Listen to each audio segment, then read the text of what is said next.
Hey, shh. Calm down. The show is about to start. Reese on the radio. Turn it up. Turn it up low. Turn it up loud. It's like a dream come true. Turn on your radio. Reese is on the radio. Yo, let's get it. Due to the nature of this program, discretion does not exist. It's Reese on the radio. Right now on WTIC News Talk 1080. Yeah! Man, oh man, oh man. Let's go. I hear there's fighting out there. They're at each other's throats. I love a good brawl. It's Reese on the radio on WTIC News Talk 1080. I hear they're out there throwing bows.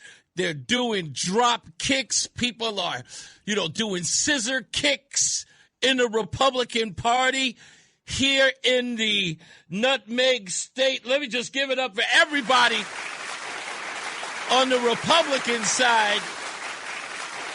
They are fighting online. I say we just get them in the ring and everybody just just get it all out there. Look, I'm a pugilist. I'm a fighter. I like a good scrum. That's always been me. And primarily because growing up, I was bullied a lot. And I got my butt kicked quite a bit. I got jumped. Almost got stabbed. Guy shot at me because of something I said about his mother after he insulted mine. Just so you know. What you say about my mama? I said something awful about his mama. And he wasn't happy with it. But after he insulted my mother, I guess my line about his mother was far more harsh than mine, than his. But nonetheless, I'm loving it. I'm watching it online. People saying this about the election, people saying that about the election on the Republican side, and people are angry. I get it. I do. I really do understand it. And you want to place blame. It was the reason why I put out that silly post about, let's blame folks, let's have a good cry. I was only half kidding. I said before the election, losing to learn instead of learning to lose. And the war has begun. The inter-party war in Connecticut has begun. So at the risk of playing sides on this, let me do what Reese does best. Take none. Whether they be friends or foes or people I know and people I don't, I'm just going to tell you Reese's point of view here. I don't think anybody knows how to win. I don't think any of you do. And I'm telling you from the bottom of my heart, I don't think any of you know how to win. Now, if you take that as an insult, take it. That's your business and that's your prerogative. Why am I saying that? Why am I saying that you don't know how to win? Because winners don't complain. Winners win. Winners just win. And when they lose, winners look inward. That's what we do. We take the L, and if I'm going to, kick a fit, as they say, the actual term, but if I'm going to do all of that, I do that in the privacy of my own home. I'll throw the pillows, I'll scream, and I'll stomp. I'll be jumping up in the house. Son of a brain surgeon, man! No one will ever see me cry. I will get on the floor in a fetal position with my thumb in my mouth going, no, you're so horrible. But I would never let you see it. I would never let them see it. The fact that anyone can see this infighting because of anger and frustration. I know it. That ain't winning. Now, I told you, and I'm going to keep saying it, that I know how to win. Why? Because I've punched a few noses, and I've had my nose punched a few times. I pay attention to people's weaknesses. I find out exactly where they are weak, and I exploit it. But not to poke fun or to ruin them. No. To make them do what I need them to do. And that's think of things in a rational way.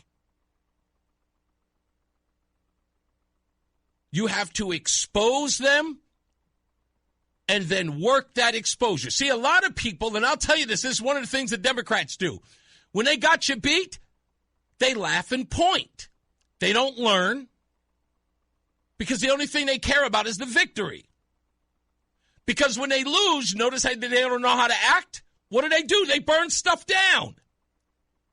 Right? The whole place goes bananas when they lose because they can't understand why. How did we lose? Well, because the last time when you were pointing and laughing, we were strategizing. That's how we won. Now, for all of you out there who's like, I don't like Donald Trump, ask yourself why he won in 2024. Ask yourself what he did for 4 years when he was out of office. Do you think he sat around and pouted and screamed and hollered at people about why he lost? No, he didn't just say that the election was rigged. He worked out the problem while telling everybody it was rigged. And while you were all focusing, why does he keep talking about the election being rigged? He found a way to win. How? By actually getting people to start repeating the same refrain. The thing was rigged. How do I know this? Try this on for size. After the Iowa caucus, CNN did a video polling folks. And in that exit polling, they asked how many people thought the 2020 election was stolen. And the number skyrocketed. Because, again, when people are saying, why is he talking about this? Why does he keep rehashing that? Why is he doing this? What did he do? He built a coalition, knowing how to win. We have got to start learning to do that. Learn from the winners. It doesn't matter. It's like this. I would put it to you this way. It's a great way to look at it. New England may be a bad example because a lot of you are Tom Brady or were Tom Brady fans. So I'll talk to the people who are fans of other football teams around the country. How many of you have lost titles to Tom Brady? How many of you? How many of you have woken up and lost the game to Tom Brady and been frustrated at the end of it, saying, damn it, that Tom Brady, he's a cheater, he's this, and the refs are on his side. Same thing with Patrick Mahomes, screaming and hollering. You could do that all day. But are you strategizing to make sure that the refs can't cheat? Are you broadening the perspective of your game to make sure that there are no penalties for them to call? That there are no questionable plays that you can have ruled against you? Are you improving the play against the person you think has got the edge on you? Now, you could sit there and be angry about that team kicking your butt or having the odds stacked against you, and by the way, you can all yell at each other while you're doing it. Hey, man, you're not catching the ball. Hey, you're not throwing the ball. You're not guarding enough. You know what? You're not playing good enough defense. Or you draw your ire towards the enemy and you go to beat them instead of beating yourselves. I don't have to tell you this. This is embarrassing that this has to be a discussion. But like I said, I don't think you know how to win. The frustration has gotten the best of a lot of you. The frustration is eating away at you, that you've lost focus. You're not learning from the loss. You're learning to lose and just decided you're going to be frustrated about it.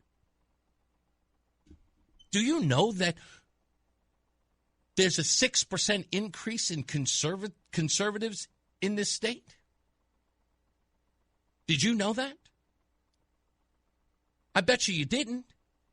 With everything that's going on, when everybody's screaming that, oh, it's just becoming more and more blue. Did you know? I know. I'm paying attention. I'm drawing my focus to how we win. I made a promise to you that we were going to come here and we were going to kick ass and take names. I'm not playing with you. I'll do it with you or without you. It's not about gaining your accolades. It's not about you patting me on the back and saying, you know what? That guy may have it. I don't need it. I was talking to a woman last night at AC Peterson. My wife wants to go there almost every night for ice cream now. Whenever she wants a snack, she wants to go down there, so we win again. And we met a woman who listens to NPR. Her name is Geraldine, and I hope she's listening today.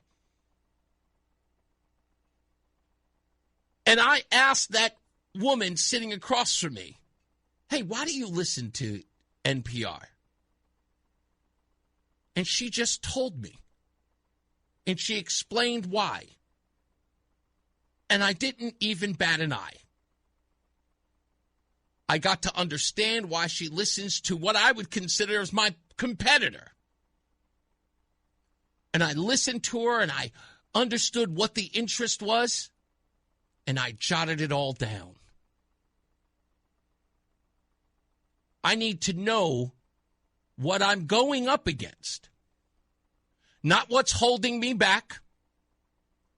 I could do that all day here on the show. I could say, you know what? Roland ain't doing this. You know what? The station ain't doing that. You know, they're not promoting this and they're not, you know, we need more time on the show and you know what? This and that and we need to stop doing breaks. I could do all of that all day or I can improve on this very program with what I have and use what I have and make it better. What are you doing to improve what you're doing to make it better? I get the anger. It's frustrating to lose all the time. Huh? I'm a Jet fan. Come on, folks. I'm a Jet fan. Year after year after year, we struggle. We fail. How many games have we won so far, Roland? What have we won? 2? 1? We're 1-7, and I still have a jersey. One day they're going to win it all. One day. I say to myself sometimes, why am I still a fan? Why am I still rooting for this team? Because I've got no give up. You can sit up here and say, well, Reese, that's football. That's not politics. Politics ain't life. There's a lot more to it. And if you really, really think it is life, then forget about it. You're never going to win. There's a strategy in all of this. I'm going to harken back to something I said when I first got here. I told you in the early parts of this program, and I knew it when you guys made it clear, because you called on the phones and you said it to me. Why do you talk to that liberal this? Why are you talking to that liberal that? You know you're wasting your time. What did I say to all of you? How am I supposed to figure out why they think that way if I don't ask them why they think that way? How am I supposed to know what makes them tick if I'm not even willing to take their calls? If I'm not even willing to talk to them? With all due respect, I'm trying to get them to see the world from my point of view. I'm trying to get them to see the error in their ways. It isn't enough to just call them psychopaths or crazy. Or they don't know what they're doing, or dumb, or stupid. That gets nothing. That creates adversaries. That's not winning hearts and minds. And fighting with the guy who wants the same thing that I want is also hustling backwards. You want to win? Do you really want to win? Then I've got one request. Follow me. Just give me a shot. I'll be able to give you an opportunity to look at this thing from a different perspective. When somebody gives you their playbook, you read it. When somebody tells you what they're doing and what they're thinking, you listen. That's how you learn. That's how you win. Stop writing them off because they disagree with you. Stop writing them off because they won't vote the way that you want to vote. You want to win hearts and minds, you've got to be convincing. That's how you get people to vote your way. That's how you turn the tides. Otherwise, they're just the people who are your enemies. They're just the people who want to beat you.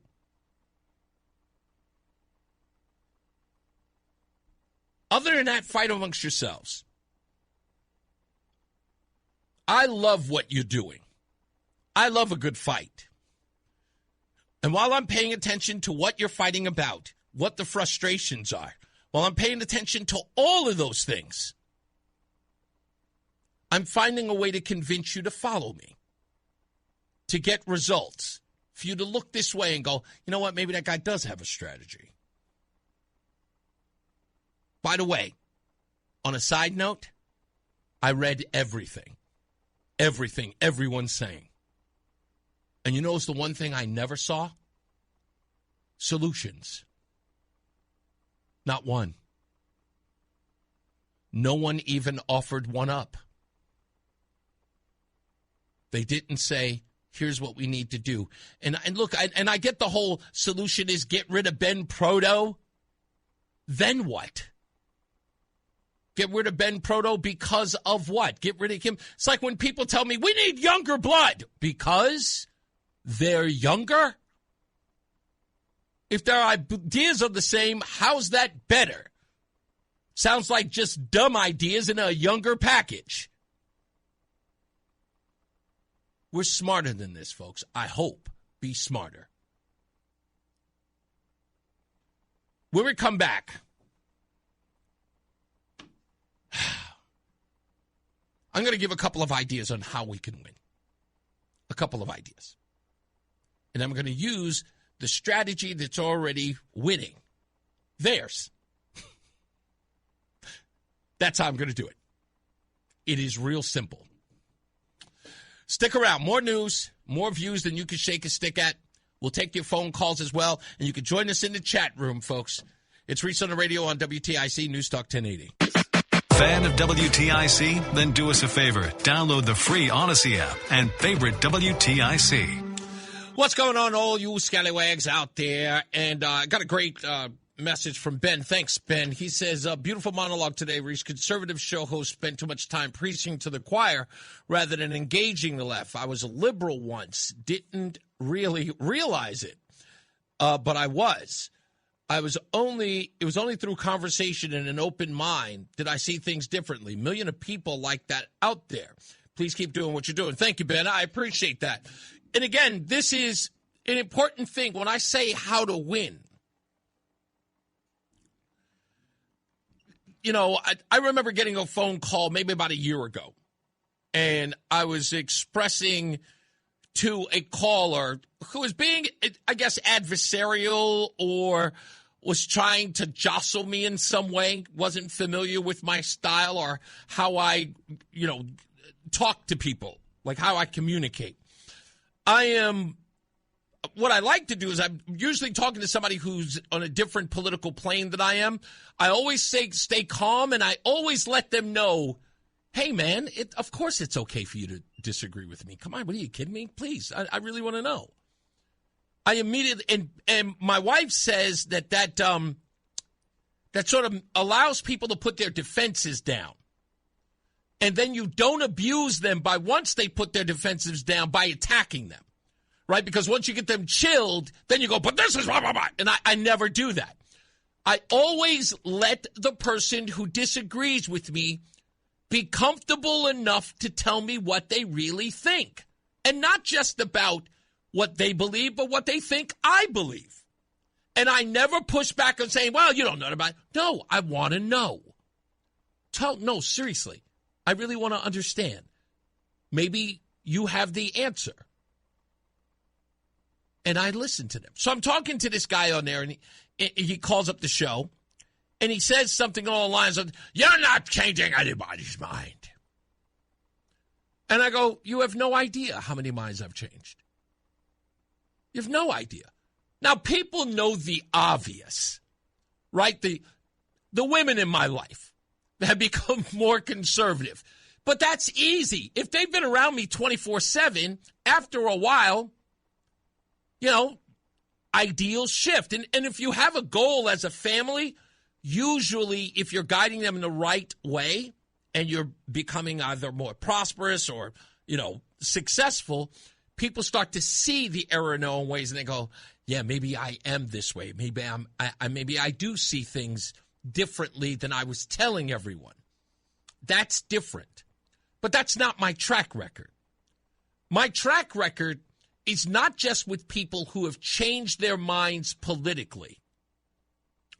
They've also acted on those changes by trying to get into elected office on our side. And I've got legions of those who started off very liberal, who listened to me in this capacity and others, regular communications, and then call me years later and say, man, remember that time when we were talking about such and such and such? You know what? You were right. I started to experience this in my way, and now I'm running for public office. I'm running for city council. I'm running for board member. And I never say a word. I never say, see, told you so. I go, oh, man, that's fantastic. Great to hear. What's your platform? Tell me about it.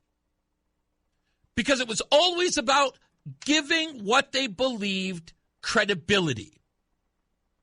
Not saying it was right, but that's what they want, credibility. Now, and I will say, okay, do you want to have a discussion on this? Because I may say something that may make you uncomfortable. And if that's going to be the case, if you're going to be emotional, maybe we shouldn't have the talk. If you don't want to, because it sounds like it's something you're passionate about. And I would probably only irritate you if I give you my point of view. And then they go, no, you gave me the same courtesy. No, I want to hear where you're coming from. And it's not about you're right and I'm wrong. It's about having a conversation. And I do that every day. Every day I sit around, I talk to a person just like Geraldine, who listens to NPR. And when she immediately got on the defensive about, what her political view, no, it isn't about that. No, seriously, your political views are just as legitimate as mine. And you listen. And if you're trying to change minds, if you're trying to figure out what these people are thinking or even why they're doing it, give them an opportunity to tell you. They already think that they're right, as most political conversations go. Usually when a person is gung-ho about what they believe, they are gung-ho and they can't wait to tell you how much they know. They can't wait to tell you how much they care. They can't wait to tell you how much better at this than you are. Give them the opportunity. Let them school you. Soak it all in. And if you are really dyed in the wool, cement in the concrete, your feet in the concrete, kind of conservative, nothing they say will influence you anyway, but you don't ever have to let that on. You just ask. And when you do it enough times and you hear the same thing coming from this person and that person, that one, you go, now I know what motivates them. How do I counter that? How did I counter that the next time we have a conversation? How do I counter that so I can get them to see that there may be an error in that? How do I provide evidence that says, yeah, you were talking about, that transgender issue the other day. I read this article that I thought was interesting. It made me think of you. And send it over. Tell me what you think. I thought about you, and I thought about some of the stuff that you said, and this article said something related to what you were talking about. Tell me what you think. You'd be amazed what happens. But again, never fails. Not me. Never fails at it. All I want them to do is think. They already think they know. That's the thing. They already think they know where they are. And if you really think about it, folks, what have you always said when you hear these people talking about this, that, and the third? You say to yourself, do they really believe that? is that, like, it makes no sense. Well, clearly, if you know it does. But you can harp so much on how deranged it may be. Or you can do the thing that all of us should do in those circumstances. What would you do if you found out a kid didn't know how to do algebra and you did? What would you do? What would you do if you found a kid who couldn't spell? Even an adult who had a hard time spelling. Let's say you knew an adult who could not remember I before E except after C. What would you do? Would you yell at him? Hey, stupid! Or would you go, yeah, I make that mistake all the time, and here's what I do so that I remember it.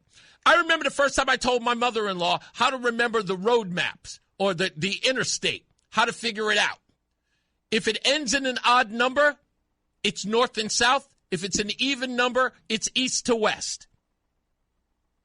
When I was no longer with her daughter, she was driving with her daughter and said, yeah, that's going northbound.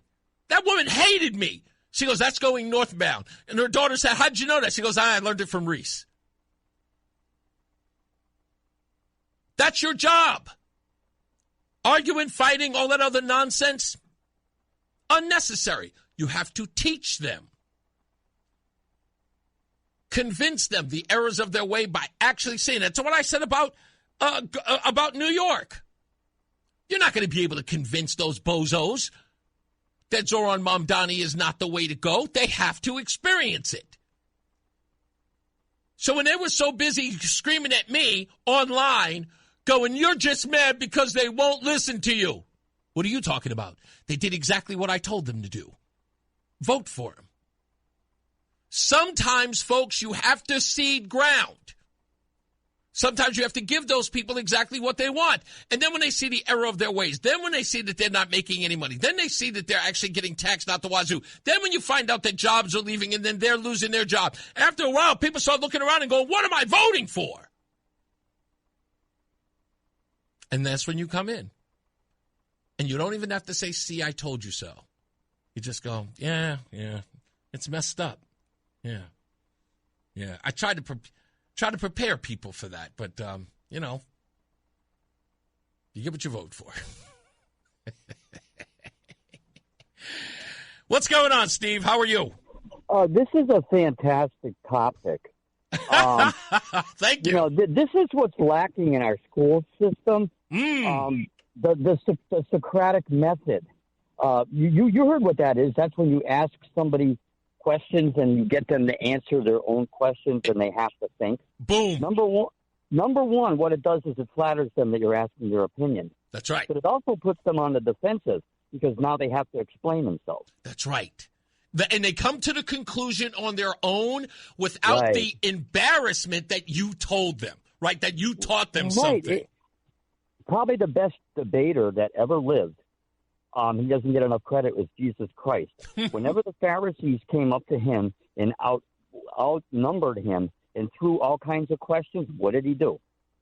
He asked them questions that no matter which way they answered it, it made them look bad. He was probably the greatest debater that ever lived. Yeah.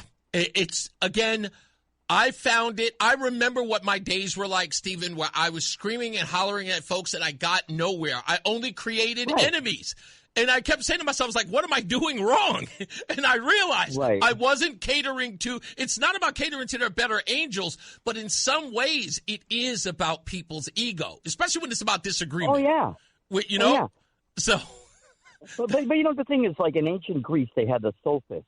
Mm-hmm. Those were guys that would give you any argument for a price. Right. They could argue either side of the question, depending on what you wanted. That's right. Exactly. So I'm so glad that you responded to this because absolutely. It's, again, I know that there is an ideological divide in our country. The other part is that a large degree of the divide isn't ideological. A lot of it is almost comeuppance or payback. Because I know a large group of people who voted in these elections when they were asked in exit polling, I voted against Trump, which means they're not voting their conscience. They're voting for revenge or vengeance, whatever the case may be. Well, good. If they're if their argument is that weak, use that. Well, yeah, they want to be liked by their friends, so they're just following the crowd. It's kind of like when you got a schoolyard bully and 10 people, 15 people gang up on somebody, and it's like really popular to hate this one person. It's the same thing. Exactly. And you got to isolate everyone that you can who is motivated by that and motivate them the other way. Thank you, Steve. I really appreciate you, buddy. I got to go to a break. Thank you. That's a great topic. Thank you, sir. Much appreciated. Stand by. We'll be back. More news, more views than you can shake a stick at. It's Reese on the radio on WTIC News Talk 1080. It's Reese on the radio on News Talk 1080 WTIC. Bob says, isn't payback a part of the political process? Who is a bigger proponent of that than Donald Trump? Republicans need to stop trying to sanitize that reprobate. Okay, let's try to understand exactly what this statement means. And again, and I know where this is coming from. So, Bob, hear me out here. I know that it's okay or customary today to believe that the politics that we are experiencing today started with Donald Trump, that there were times where everybody was just getting along on either side of the aisle. And, you know, I've always deemed that as a very ignorant and myopic way to look at politics. Politics was far more volatile in the 60s. Far more. Nothing compared to what you're seeing right now. And Donald Trump doesn't give anybody permission to behave in any way. If you think that people are meeting Donald Trump where he is and then saying it's because of Donald Trump that they're behaving badly, that only looks poorly on the individual. It's a kind of a silly argument. It's Donald Trump acts like that. I'm going to act like that too. But Donald Trump shouldn't be the arbiter of how you behave. He should not have that power. You know, somebody used to say that to me all the time. A grown man, by the way, very accomplished man, used to say, I make him feel a certain way that he had to be volatile. And it embarrassed him when I had to say, wow, I didn't know I had that much control over you. Like, I didn't know that I can actually make you feel things, that I can make you angry. It's an enormous amount of power you're giving me. And I exploited it right to his face. I said, really, so I can make you angry? Let me do it more. Let me get you angrier. Let me get you really angry. So you start cursing and screaming and hollering. You start sweating. And then you want to fight. I love that control. Let me have more. Let me have that power.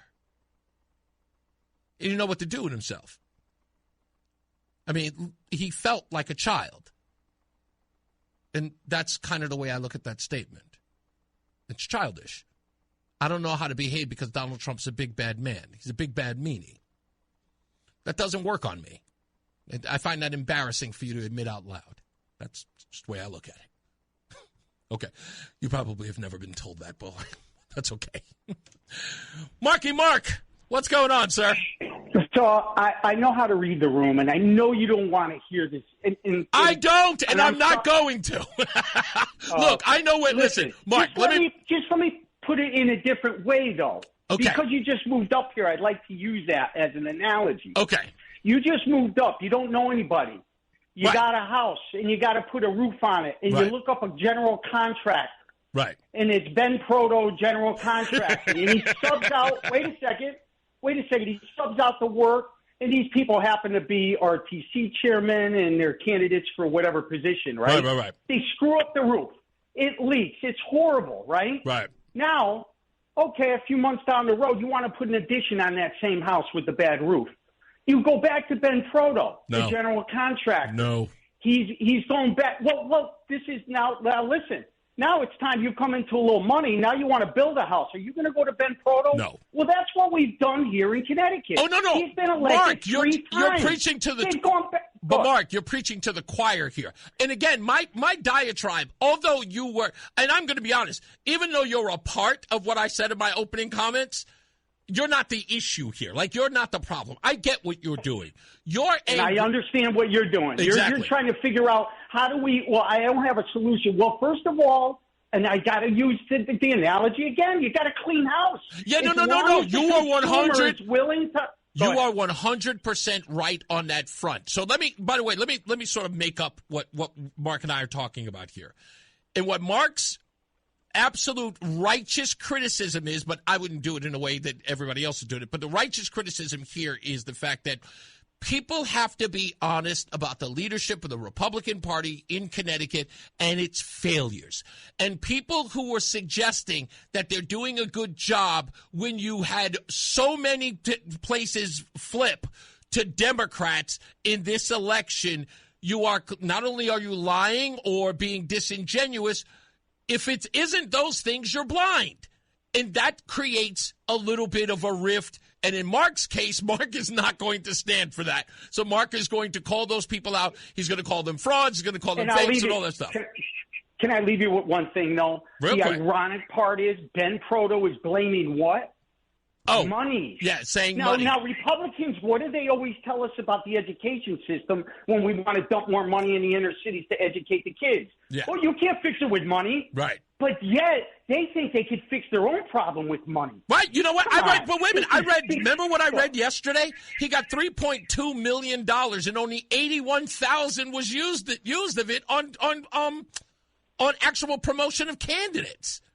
It's big business, and Ben Proto is terrible at doing business. That's the bottom line. Thanks again, Reese. You got it. No, absolutely. Absolutely. No, and that's the part where Mark is right, is the fact that, look, we cannot keep going to the same failures. We can't go to – and it's a perfect example. If it's not working, it's not working, and people need to move on.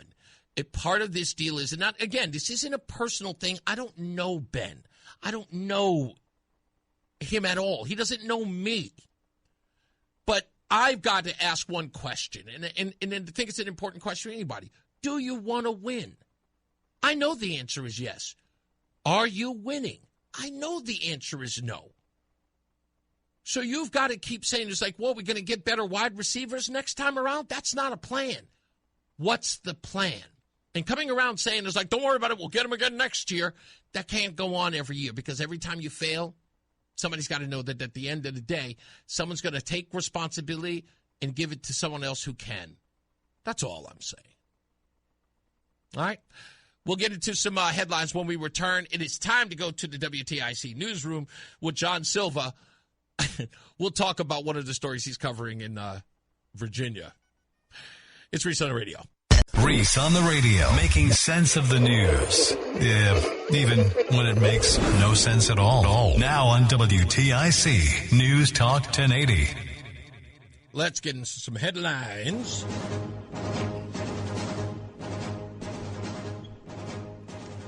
The Bristol Board of Education unanimously voted to add armed security personnel to the district staff. It's the first district in the state where employees are authorized to carry firearms. The district said it would use its current director of security, Steve Cabellis, as the first armed guard.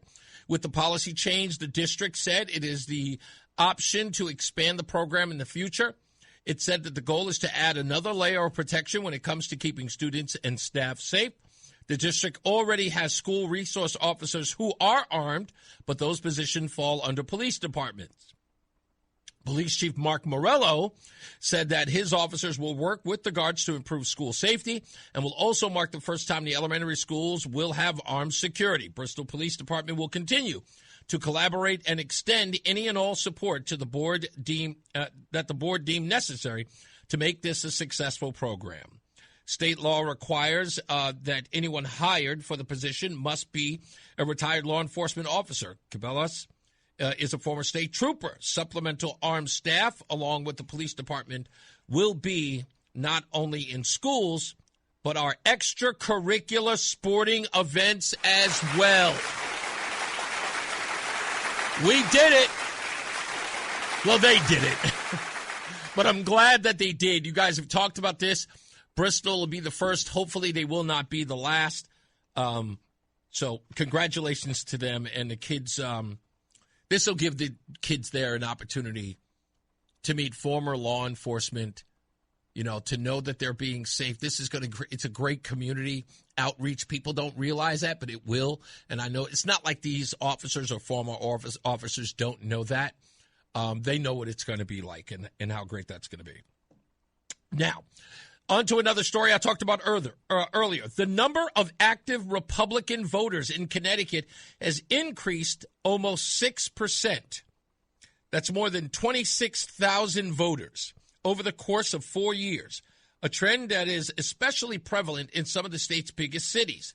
Hartford and New Haven saw large increases in Republican voter registration, each with over 1,000 more Republican voters in 2025 than in 2021.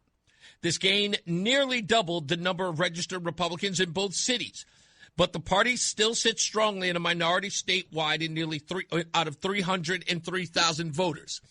Again, that is a net positive, because what you guys have said is that we are losing them. People are leaving. I just heard that yesterday, that there are so many Republicans who are leaving, but we're still gaining some. And if they're in Hartford and they're in New Haven, think about how liberal those places are. That means whatever's happening there is obviously changing hearts and minds. They are fed up, and they are leaving the party. So it's something to consider. Build on it. Build on it. Not that we can locate these people, but by the way, if you're out there and you're listening to WTIC, Reese on the radio in particular, reach out to me. I'd like to talk to you. I'd like to find out what made you switch. It'd be nice to know. Justice Clarence Thomas can be thankful that Yale University has finally acknowledged that he is a Supreme Court justice. He has finally had his portrait at his alumni reading room in the Sterling Library, according to Yale Daily News. A College Fix reporter confirmed the location in late October. A group that promotes free speech and conservative values, Yale thanked the unknown employee who finally hung the painting of the 1974 law school graduate after years of delay. Quote, "It is refreshing to see Supreme Court Justice Clarence Thomas's portrait finally take its place alongside other prominent Yale alumni after 6 years of neglect." So we are glad to hear that.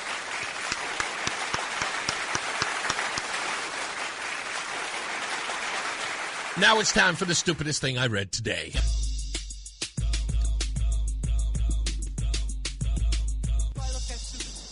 you do. Stupid as can be. This could very well be the stupidest person on the face of the earth. Have you ever heard the term tree rat, Roland? Do you know what that is? Have you ever heard that before? Get out of here. He knows it's a squirrel. You must hunt. Do you hunt? Okay, so tree rat, I only learned that terminology when I was in a foster home in Staten Island, and someone had made a stew of a bunch of animals he trapped.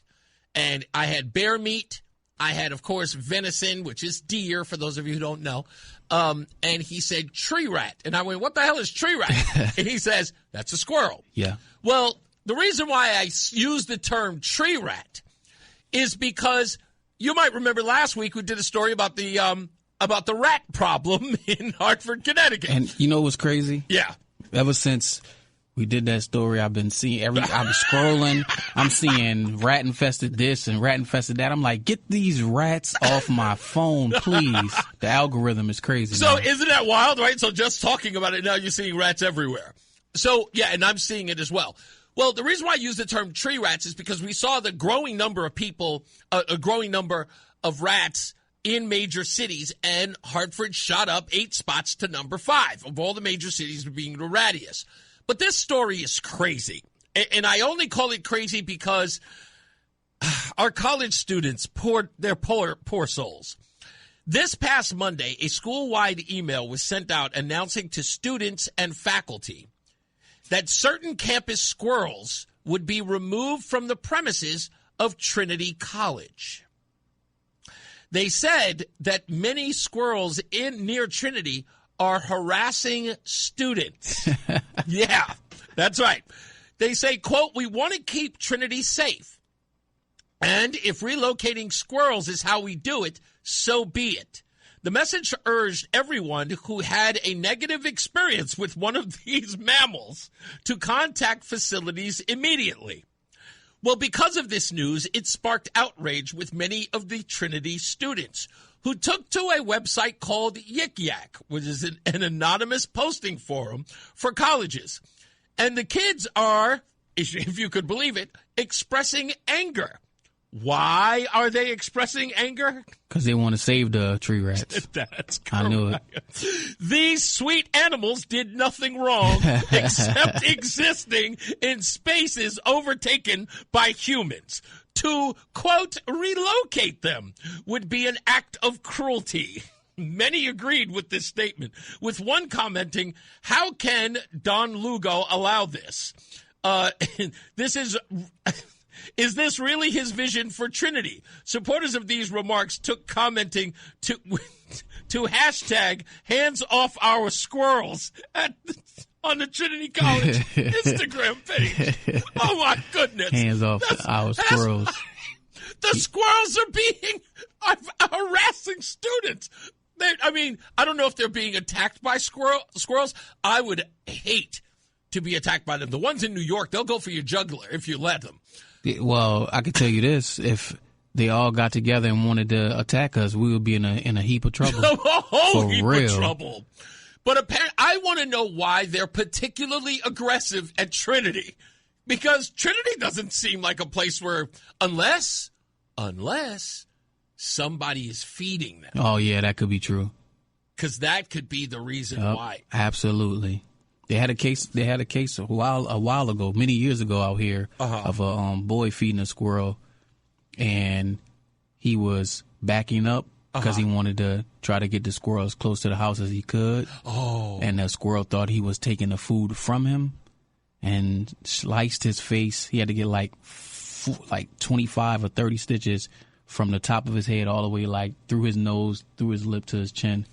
Sliced them up real good. Wow. Yeah. So that lets you know how sharp their claws really are. Yeah, those.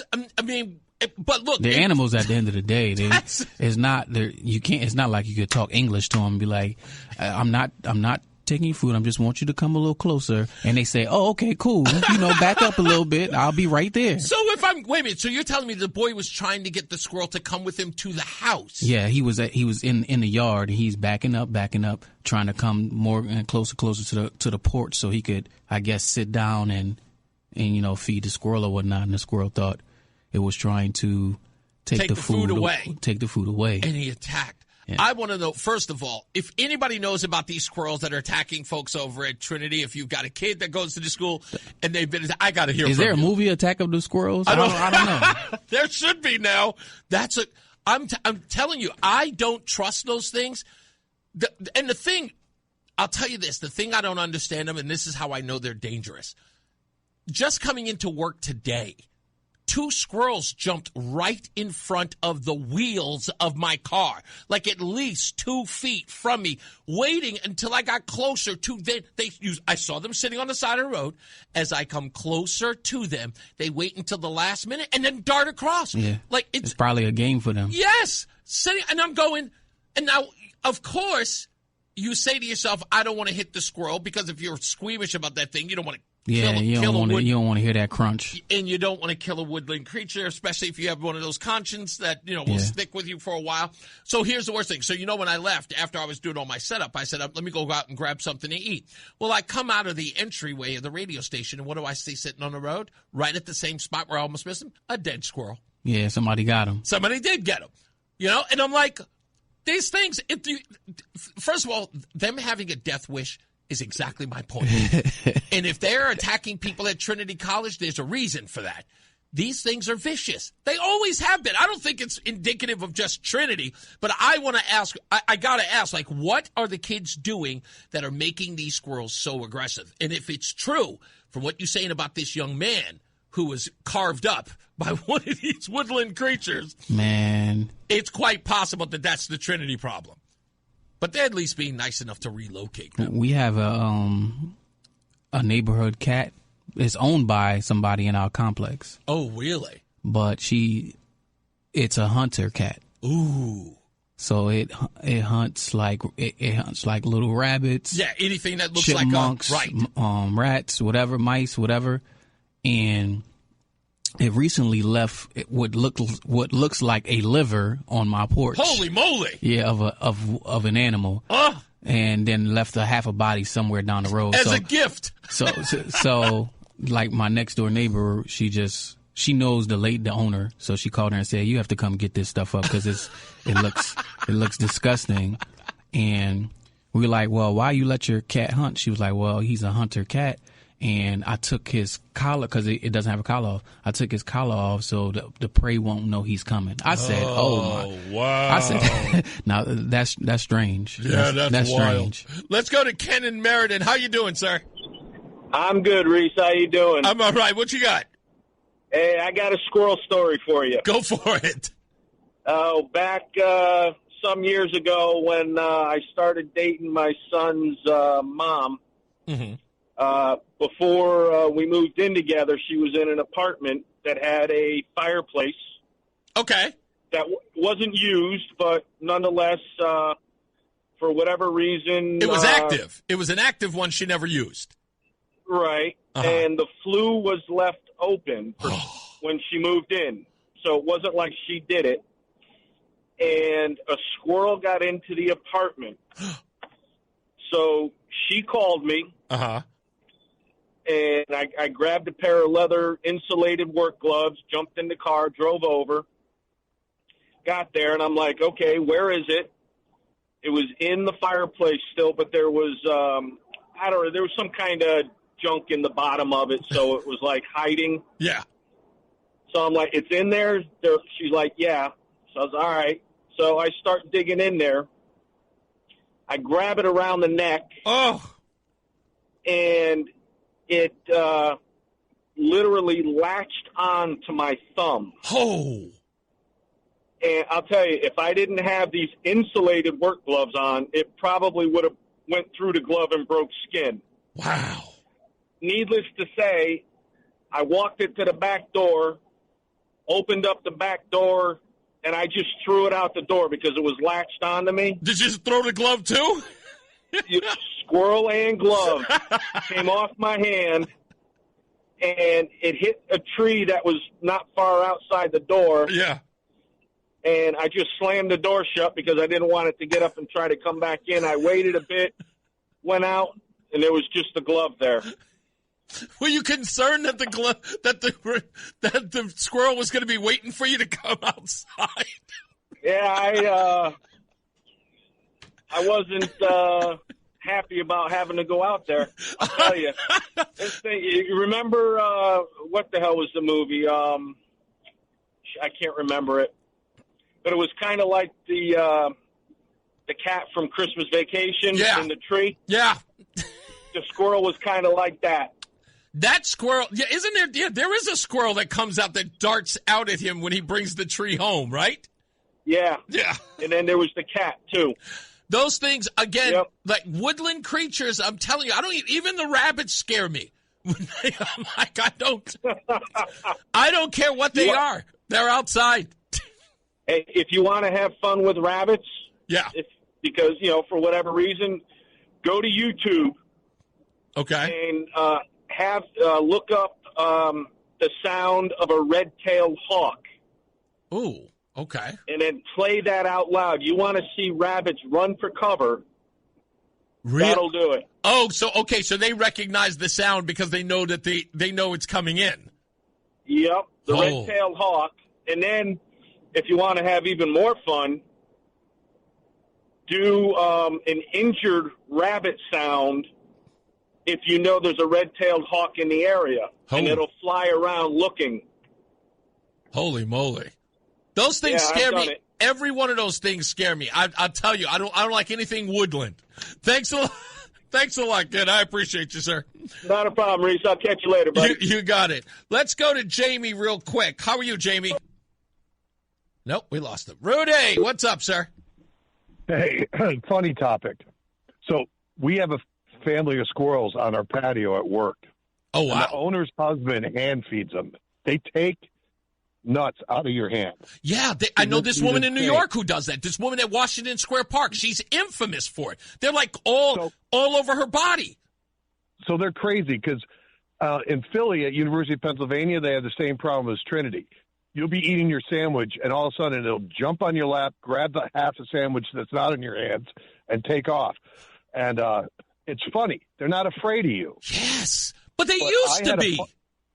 I had a Parson Jack Russell. And he weighed 20 pounds.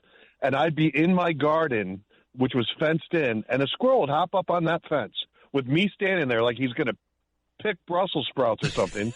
And I had a whistle that my dog, like not a whistle physical, but I had a whistle that my dog knew my sound.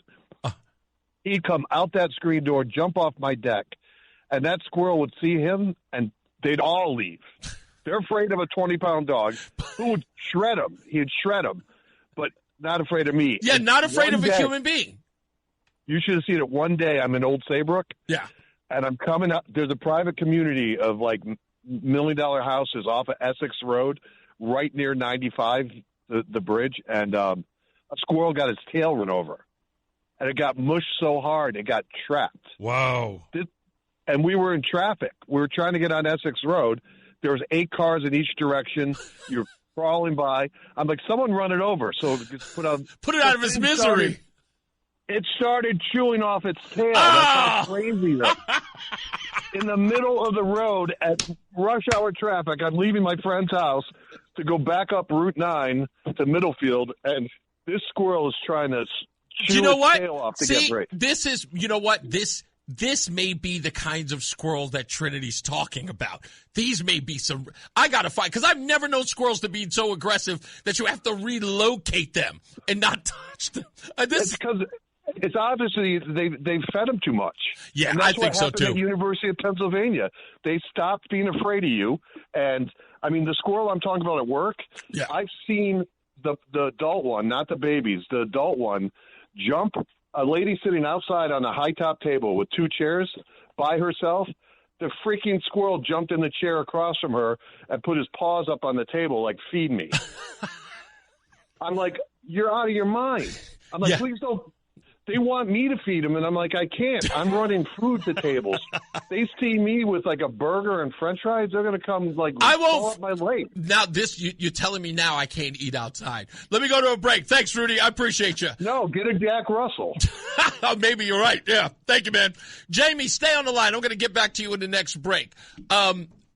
Yeah, I'm scared of them. I got to find out if somebody knows something about this Trinity School deal. Let me know. We'll be back. More news, more views. It's Reese on the radio on WTIC News Talk 10. Whoa, hold up. Let's not put all 100 candles on the cake. Slow your roll. That's a fire hazard. And there's expensive radio equipment in here.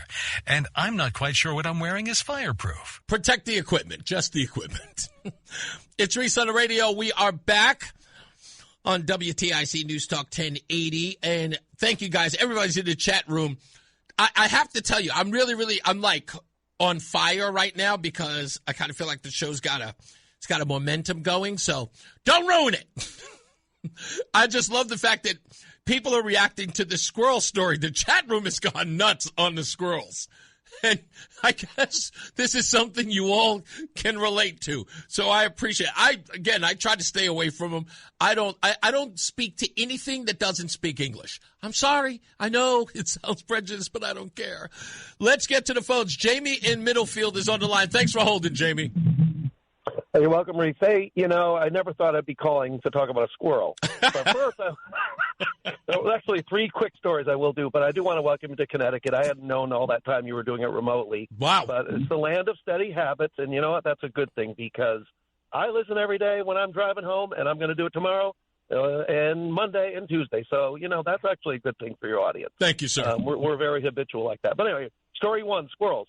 here we are in Middlefield. I've seen little pockets in town where there are black squirrels. Yeah. You do not see black squirrels normally. It's a Canadian thing. So somehow they're coming down. It's really cool. I get really mad if I almost hit one. I'm like, no, I want them to survive. It's really cool. Right. Number two, back in the day when I was a kid, I might be a few years older than you. I was born in 1966, but it was commonplace. We walked around the neighborhood with BB guns. And we had a lady up the road, Mrs. Peddle. She would be like, I will give you $1 paper money. We didn't have paper money back then. I will give you $1 for every squirrel you get me, meaning with our BB guns. She would make what's called squirrel pie. And what is squirrel pie? Well, she would take the legs and the thighs and the front legs and the rear legs and the middle section, no guts, and it would be cooked in like a stew with potatoes and carrots, and she'd put like Bisquick on top, like a dumpling mix. I wouldn't eat it, but you know what? She did it, and she actually craved it. It was not like this, roadkill thing, but it was interesting. You know, can you imagine if that was going on today? Kids, you were like the local butcher.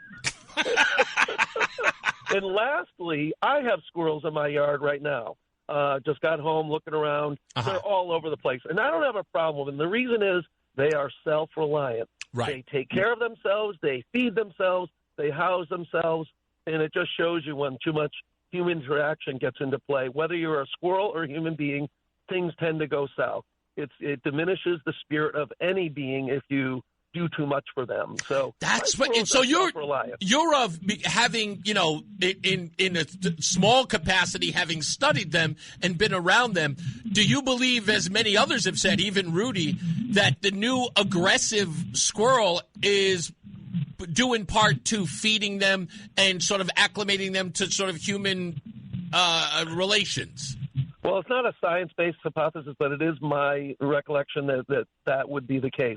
I think maybe in some of these urban places they can't find as much food as well. You know, right. It's kind of like there's not as many trees and everything else. But yeah, it's interesting. Why the heck am I calling you over a squirrel? Because Reese, what is going on? I'm telling you, I don't know when it happens. I say it all the time. Tattoos earlier this week, for some odd reason, when talking about Hooters, just set the thing ablaze, and now the squirrels are doing it. We got a little food show in there too, because that used to be a Friday thing years ago. But that's all good. But awesome. Thank you, Reese, for everything you do. Appreciate it. Have a great one. You got it. You too. And again, like I said, I don't know what the phenomenon is about this. The thing I got to say to the Trinity College folks, okay, no one is saying, like, no one's bringing in an exterminator. They're just relocating them someplace else. And it's not like you're not going to get other squirrels who are not going to bite you or attack you. Maybe you need some less domesticated squirrels who don't have an attitude. And I'll put any amount of money on it because I know it's happening. And I'm going to get calls from women, fine. But I'll put any amount of money on it. At Trinity, it's the girls who are feeding them. Who wants to make a bet with me that the guys don't feed? They don't feed them. They don't feed squirrels. It's the girls. They'll be out there sitting, having a picnic with their friends, eating bread, wine, or whatever it is that the girls are eating now. I don't know, tofu, whatever. And they'll be there on a blanket, sitting cross-legged, talking about whatever, philosophy. And they'll see a little woodland creature hop along.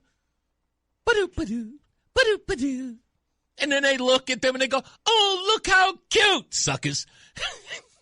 And then they'll reach out their hand because they think the squirrel is maybe the squirrel that had a bit part in Snow White and the Seven Dwarfs or whatever Disney movie they've seen in the last 10 years. And they think they're going to have this unique and miraculous bond with them. And they reach their hands out.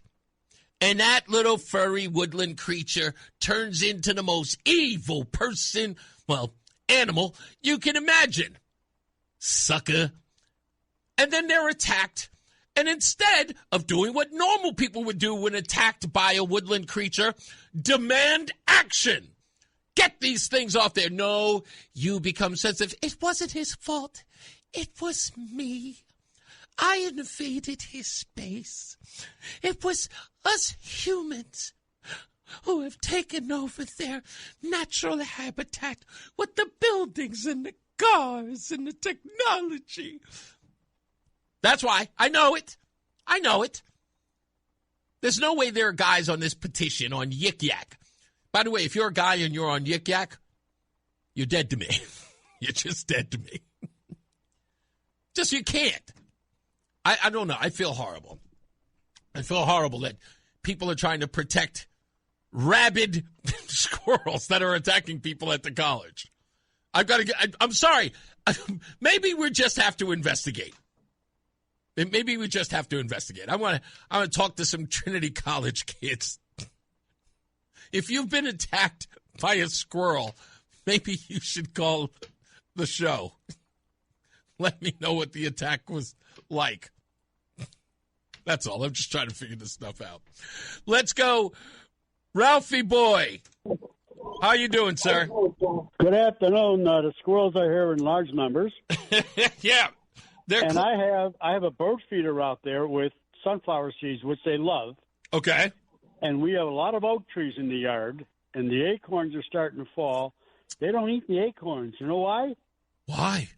Because I got the sunflower seeds out there for them. Oh. So are the sunflower seeds something they attract to more than the acorns now? Like you have now changed their diet because of this? 1,000 times more. Wow. And if I took the sunflower seeds away, guess what they would eat? I'm assuming the acorns. The acorns, exactly, yeah. which the good Lord provided for them. Right. But look, is it a good thing, Ralph, for you to change their diet in that way? Aren't you kind of playing God here? Yeah, absolutely. Is it a good thing? Well, you like to, like most people, I'll feed the squirrels. Well, they've been feeding themselves for millions of years without my help.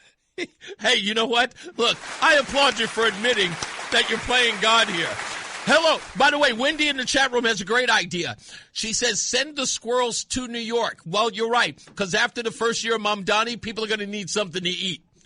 Reese, the main reason I called, I've talked about this before, and to me, it's extremely important. Yeah. All these Democrats, you got 7 cuckoo clocks in Connecticut, and as far as they're talking about the $1.5 billion they want to spend, ask every one of them, what taxes do you want to increase to pay for that, or what new taxes do you want to put on to pay for all these programs you want to put in? 100. Where's the money coming from? 100% right. They're hoping, to be honest with you, Ralph, they're hoping after the Mamdani election, all of those folks are going to move up north to Greenwich, Darien, and other places. That will be the revenue that they'll be talking about.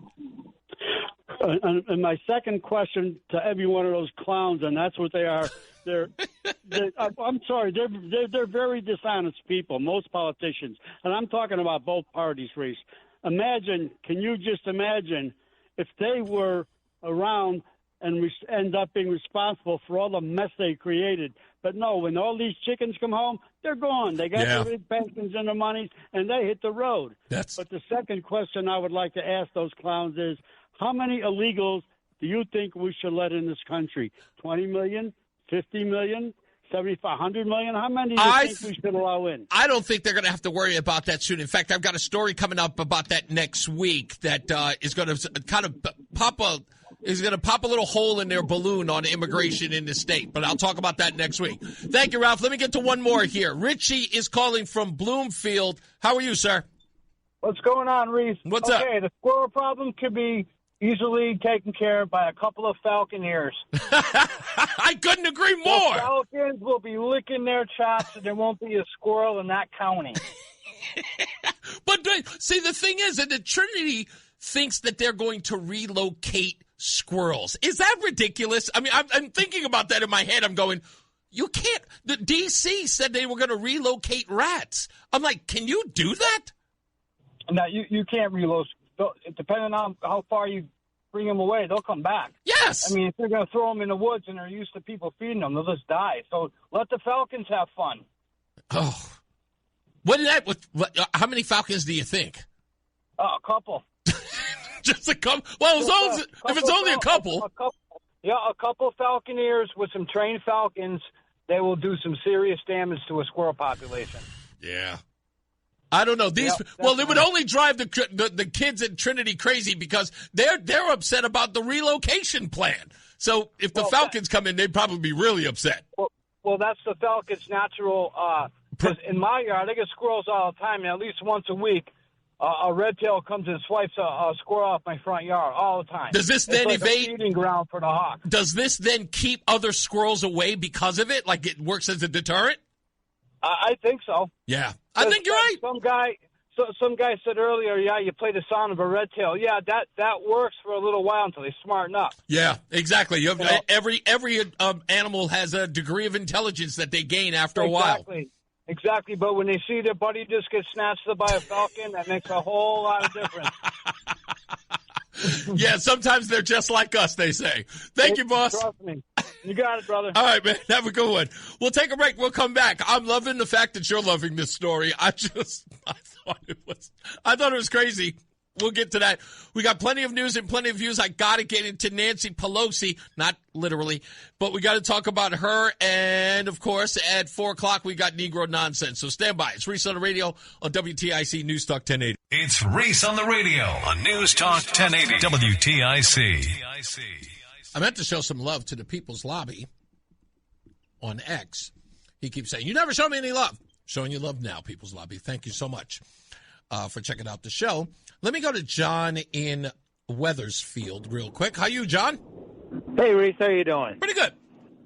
Yeah, so I just walked in on this conversation. Where are they planning? Just your last segment is when I walked in on it. Yeah. Where are they planning on relocating these squirrels? That I do not know. The focus of the article was about relocating them and the students of Trinity being upset about their being removed at all. They were just trying to focus on the fact that these squirrels had become uncommonly aggressive on the students there. Okay, but wherever they relocate them, aren't they going to be aggressive over there? I would imagine so. And I'm almost certain of the plan because, again, I've seen this happen before with the rat problem in D.C., where they wish to do is to put them out into like a field area where they're going to eventually die because they have no way of eating, right? There's no way to eat. Well, I have a better idea. Okay. Just drop them in the middle of the ocean. Oh, no. That's just cruel. Now, come on. Now, if they were to suggest that, do you understand what those kids at Trinity would do if that were the case? They're already upset about relocation. I don't know what they want. I don't know what these kids they gotta grow up. They gotta meet the real world. They'll learn. They will. I think, look, I do believe this. What's going to happen is there's going to be an aggressive attack on someone, and these kids will finally give up on the whole idea of keeping the squirrels around. But I'm going to find out. Like I said, this story is too great to let go of because I think I'm going to have to find out what's the relocation plan because that may be even more interesting than the story itself. Because I want to find out. One, I want to know who's the squirrel wrangler. Who's that guy? Yeah, I never understood that part. I mean, if you can, whatever. All right. Thank you, man. I appreciate you. He's like a Steve Irwin type. Crikey. There's a lot of very aggressive squirrels around Trinity College. And we've got to go out there and wrangle them. Get them somewhere where they can't hurt the soul. Crikey, look at that one. Look at the teeth on that one. That one, or there. That could cut into a bloody finger there. That's probably the case. What's up, Fulton? What's up, buddy? I tell you what, I can figure out why you came to Connecticut. We got the rats in Hartford, we got the Crown, we got aggressive squirrels. For $80,000 a year, if I sent my kid to Trinity, I'd be happy that there's tons of rats, tons of squirrels biting kids. But I don't even know if they're biting them. And they should take the Bad Buddy class at Yale, which sounds like a good class. That's going to pay dividends in your job. 100% right in all of that. That's right. Connecticut is going the 100% right direction, I think. What I'm trying to understand is, I thought it was crazy that they were doing the Bad Buddies class, but I think they're running out of education in the state. that are coming up, they're forgetting ideas. Like, let's do reading and writing. Yeah, that would be a good idea. Can we get back to the basics? Exactly. Like Yale, I think if I like a lawyer went to Yale, I'd rather a real class, not bad money. Like, I learned something about bad money. Okay, great. 100% right. Thanks, buddy. I heard there's a lot of outrage though from Larson and stuff because they're only relocating the black ones. The immigrant squirrels, it's a big thing here. So if ICE is going in there, I don't know. Thank you, man. He's 100%. They're only getting rid of the black ones, and Larson's upset. Let's get our first check of weather and traffic. Mark Christopher's in the BPS Traffic Center. Hey, Mark. It's Reese on the radio. And don't say we didn't warn you on News Talk 1080 WTIC. All right, we are back. Let's do this thing.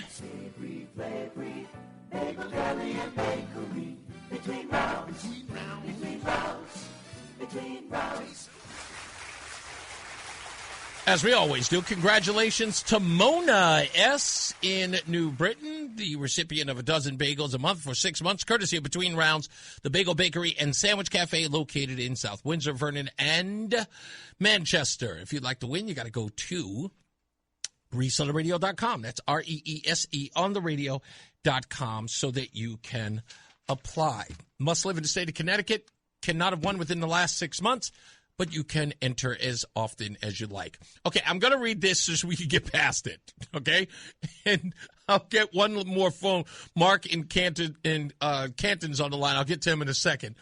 So, what? Wait, hold on. Wait a minute. Do I have to do the thing? No, not no news. No?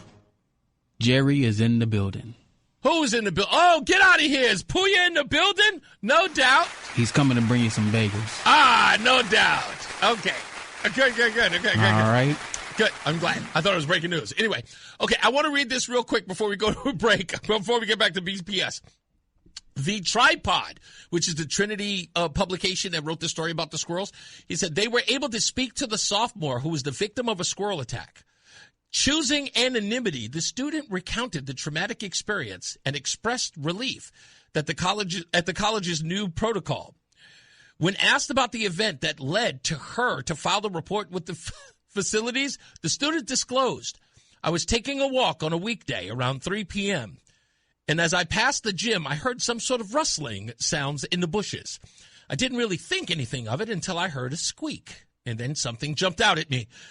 This squirrel and I locked eyes, and then it was just like started running towards me. I was actually so freaked out because I thought that squirrels were like supposed to be scared of humans or something. But this one wanted to scare me. And it wasn't until I got to the library that I finally backed it off." The student also acknowledged that filing the report was easy, and the facilities was able to be sympathetic to her anguish. Maybe the squirrel was saying, "Get to class! You're not going to make any money to feed me unless you get a good education." That's what sparked it. Let's take another check of weather and traffic. Mark Christopher's in the BPS Traffic Center. I don't know if he's ever been attacked by a squirrel. It's Reese on the radio on News Talk 1080 WTIC. I'm reading so many messages because everything around here is coming to me. I'm trying to get all this stuff in here. I'll go to Mark in a second. Negro Nonsense coming up. I want to give a shout-out to Samuel, who's just sent me a text saying he's on his way to Trinity to find out where they're going to relocate the squirrels. So let me know, Samuel, if you get anything on that one. I hope he's kidding. But if he's serious, I do want to know. Let me get to Mark. I promised I would. Hello, Mark. Hey, Uncle Reese.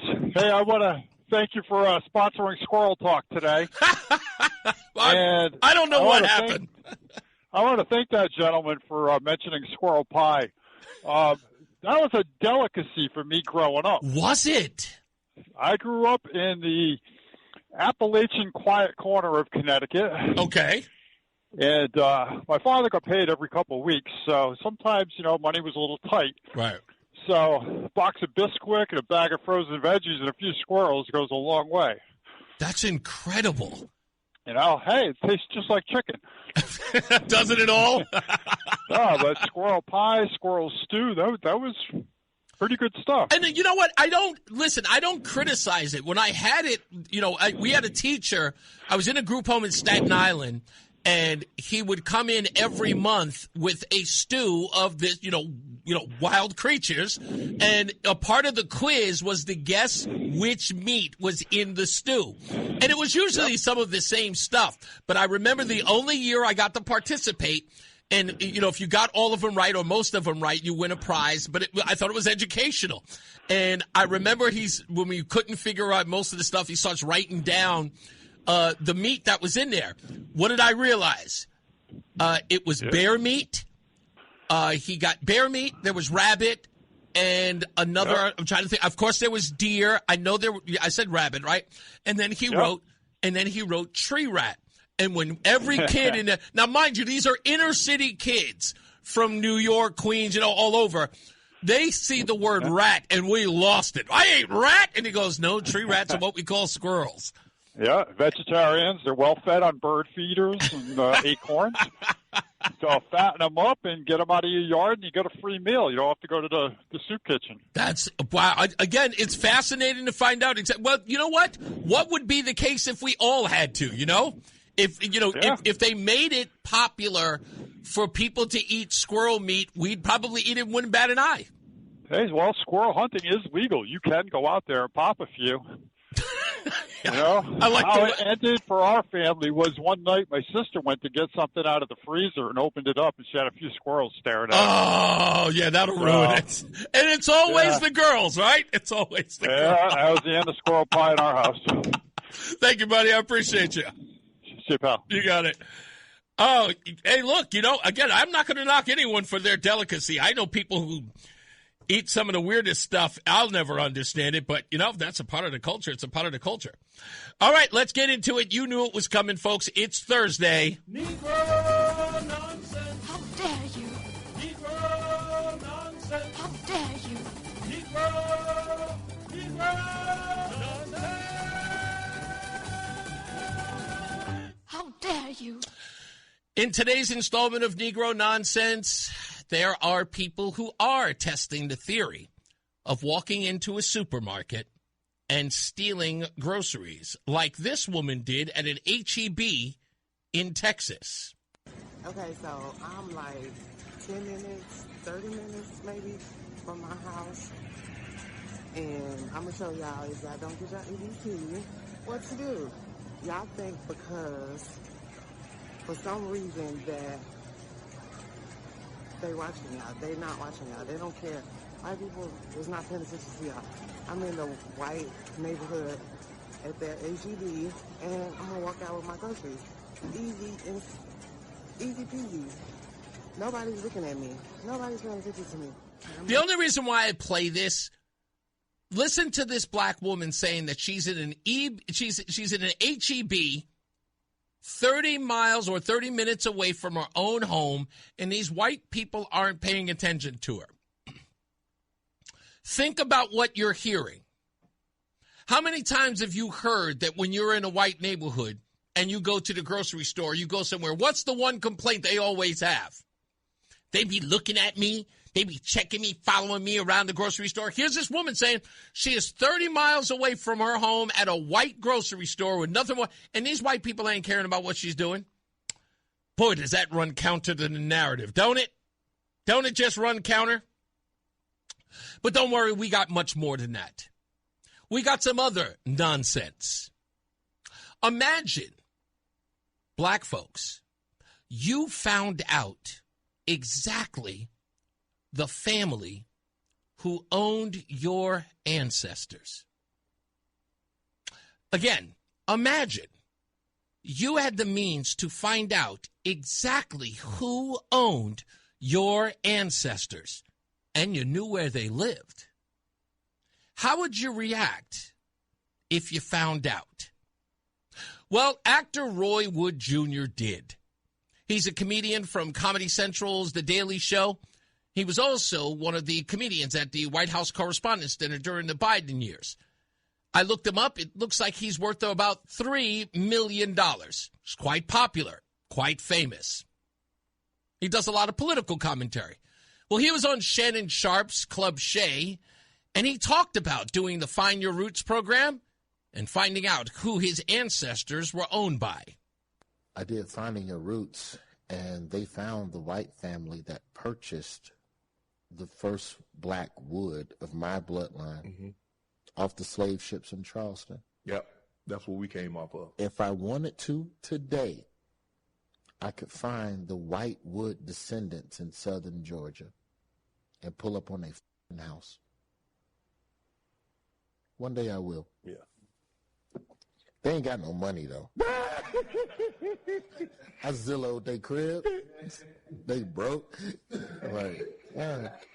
That's the thing we want to talk about with slavery, man, is that there's a lot of white people fumbled. Like, yo. They fumbled the bag. Yeah, you had working for you still couldn't come up. How you broke and you had slaves? Yeah, that was valuable. That was gold. They fumbled, bro. Now, I don't know about you. I really don't. I don't know what you thought when you hear something like that. But I'll be honest with you. I couldn't be more angry when I heard that. And I don't know whether or not I'm angry at the mocking of it or the laughter of it, whatever it is. But I'll tell you this is the part that drives me up the wall. And I literally pinpoint it. Roy Wood Jr., again, worth $2.3, maybe $3 million.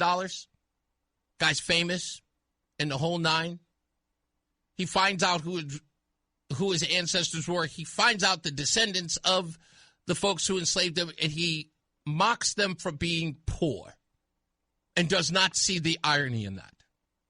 Does not see how ridiculous that is. Because, again, also flying in the face of that idea that we got to make sure we get reparations from them because they benefited. And here's one bozo. And I know, and again, it's not indicative of all ancestors. It's not indicative of all slave descendants. I would imagine it probably is a large degree, most of them. But here's this guy finding out that the ancestors did not financially gain from it. And then he's mocking them. Damn, you had slaves and you ain't keep that cheddar? And laughing at them. Which would go to the argument that clearly no one benefited from his family. I'll go one step further. Maybe there's a reason why their family didn't benefit from your descendants. Maybe there's a reason why. Maybe there's a dark, ugly reason why the descendants of those slave owners made no money off your ancestors. Perhaps there's a darker, uglier reason for that. Ron? Huh? Let's find out. Let's really, really find your roots. Let's find out whether or not there was enough. There was a worthiness. I mean, I could get ugly, too. But, I mean, that when I saw him just laughing about that, oh, how you going to fumble the bag on slavery? Talking about you're going to roll up on them while they live in poverty. To tell them what? Hey, look at you bums. Well, I'm a millionaire, successful actor. Well, quasi-successful. I just watched that, and I watched the woman with the what do you call it, with the groceries that's walking out. No white folks even thinking about her. Just going on about their day, getting groceries, feeding their families. Nobody cared about what she was doing. Hey, they don't care about what you're doing. And just walked out, just like I hate thieves. God, I hate thieves. I don't care what stripe you are. I hate them. Hate them. And then filmed herself doing it. Where's the shame? Where's the shame? There should be at least a monicum of shame. But these people have no dignity and no self-respect at all. And again, with all due respect, I don't care how angry black folks get about that. You should be ashamed of them. You should be calling these folks out. What both of those people displayed is not only nonsense, but despicable. That's all I'm saying. Let's go. Frank is in Bristol. How are you, sir? I'm good. How are you today, sir? I'm all right. What do you got going on? I was just listening to you, and of course, you know, I call and discuss or talk about the black, the yellow, the red foolishness, and all these constructs that you guys keep promoting. You never promote getting rid of these color codes, which are not scientific birth nature. They are color codes from John 1796, which the world adopted. And they classify even people with wives like yours that may have a child. Some odd reason I'm losing you, Frank. I don't know why. Are you there? No. Okay. Hear me? Oh, okay. No, unfortunately, you're going in and out. But you know what? Call me back. I'm going to spend a little time with you because we're near the end. We're coming close to a break. Make sure you call me back. As soon as I see your number, I'll put you on hold. But get into a solid place where there's no interference, no like lack of cell service, all right? I'll get back to you. Let me go to John, who's in Washington, Connecticut. How are you, John? Oh, Reese, good to hear your voice. Have, for one thing to tell you, that I'm an octoroon, and you know what that is. No, wait a minute, an octoroon? Is that associated with an octogenarian in some way? No, I'm 1/8 black. Oh, 1/8 black. Okay, didn't know that. Okay. They used to have classifications down south for women, and they're quatroons, and then, because a lot of the gentlemen down there would have a side woman, either an octoroon or a quatroon, and they would fight duels and all sorts of things over their honor. But that's from the past. You would never know that I am. I have any black in me. If you look at me, I'm mostly Swedish. Okay. So, but anyways, I got this squirrel story. You got to hear it. You got to hear it. Okay, my wife and I were at church, and we came home, and we noticed that all the things in the windows that we have were all knocked over. And I thought it was the cat that did it. So we went home, we went to the bedroom. She put her clothes away and closed the closet door. During the night, we hear this sound, and it's in the closet, and it's like a... The squirrel had gotten down the chimney through our fireplace. Wow. And so I'm thinking to myself, what am I going to do? So this really gets to be something. My wife finally, I said, I'm going after the squirrel. So she went out of the room. That's in the morning. And I opened the door a little bit. Of course, there's a lot of stuff on the closet floor. So every time I pull something out, the squirrel's going further back. Further back into the closet, and further back, until finally there's only a few boxes. So I think I got him. He jumps out, jumps over my head, and he's in the bedroom. Try to catch a squirrel. It's harder than catching a chicken. I was in the bedroom, and I worked up a big sweat, chasing that squirrel from underneath the bed, underneath the bureaus, all over. And they're quick. They're so quick. I know. I have to take a hard break, but hold on. Let me put you on hold real quick. I'll get back to John in a second. I'll ask him a question. Let's get to Mark Christopher, who's in the BPS Traffic Center. Hey, Mark. Stay locked in. Reese on the radio is on WTIC News Talk 1080. We'll get to the phone calls in a second. Don't forget, always go to ReeseOnTheRadio.com. That's REESE on the radio.com. Go read my latest Substack, which is Food Stamps or Freedom. And there are plenty of other Substacks there. I've been writing them every week. I think the only week I didn't write was the week that we moved up here. But there are plenty of them there. They all are topical, and they all are current. I don't think any one of them is not current. Nancy Pelosi has decided to leave, but not right now. Why is she not leaving now? Because if I'm Nancy Pelosi, get out now. Go home. Just do a special election and go home. The midterms, ladies and gentlemen. It's all about the midterms. Let's see if we can play a couple of Nancy Pelosi's greatest hits. I've never been that impressed with his political operation. Biden's operation. Yeah, I'm not. I mean, I just haven't been. They won the White House. Bravo. Right. Mm-hmm. So my concern was, this ain't happening. Nancy Pelosi talking about the Biden administration, saying that they are not up to snuff. Here's another one. This is her responding to a tape of herself taking responsibility for January 6th and saying she isn't responsible, even though she's on tape saying that she was. The fact is that the President of the United States, the former president, and his toadies do not want to face the facts. They're trying to...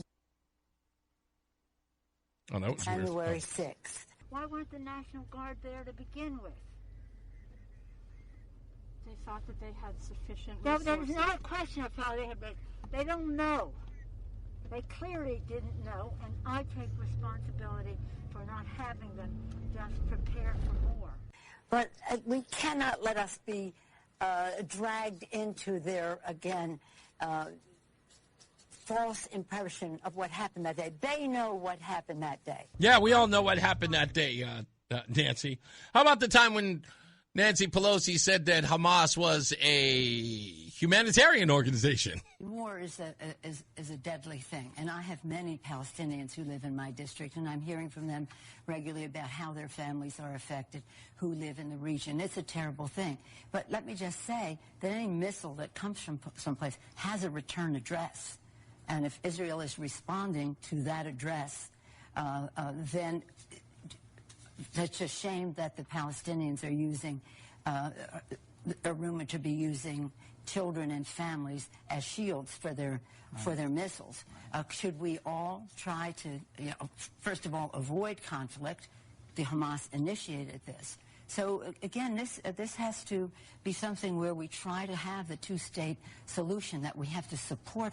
We have to support Abbas and his role as leader there. We have to support Iron Dome to protect the Israelis from the missiles. We have to support the Palestinians and what they need.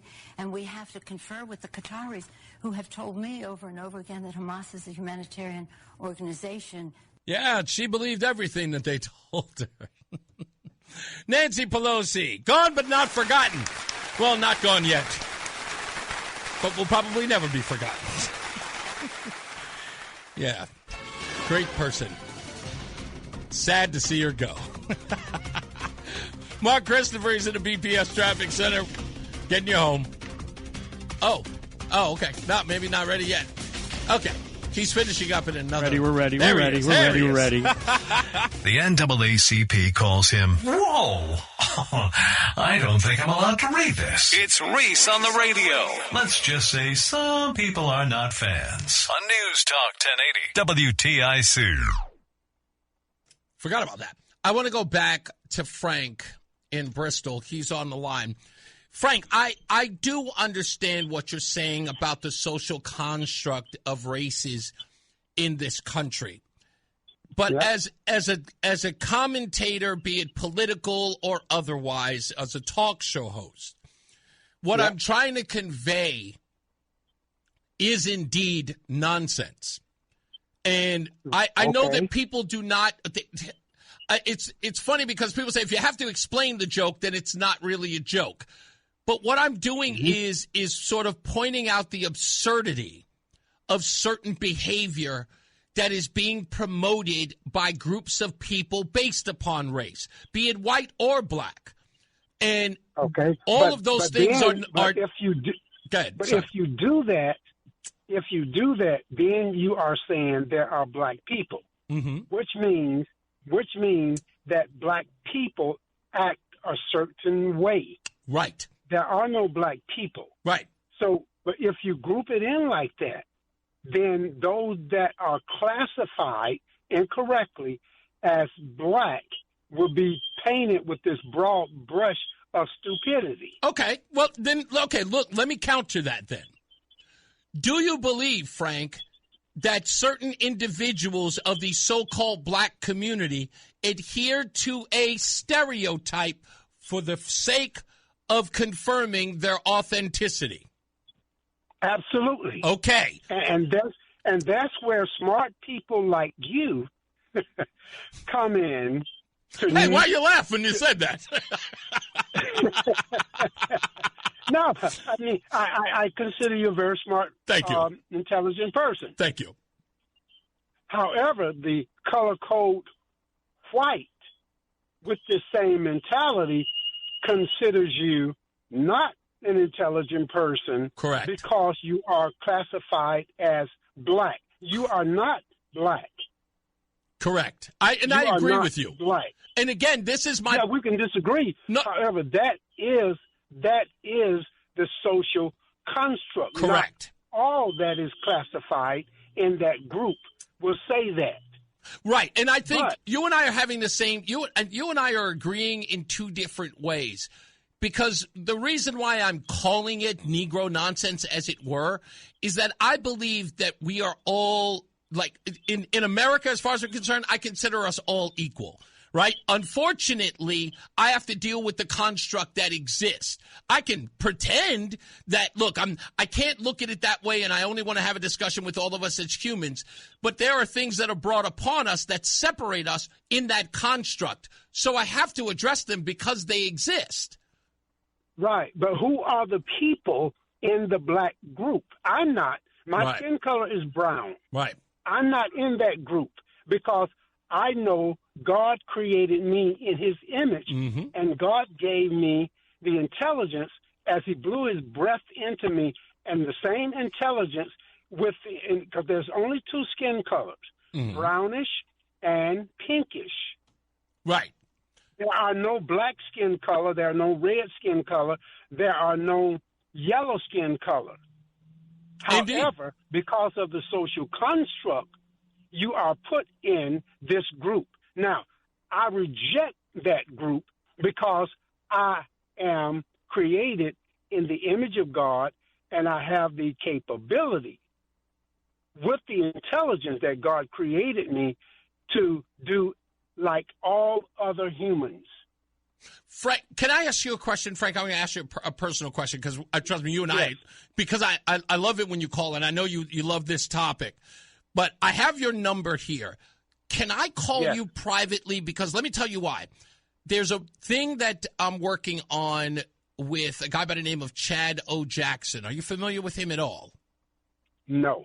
Okay, so Chad O. Jackson is doing a piece about Martin Luther King Jr., which talks about his introduction into Marxism and how he then moved that into the civil rights movement.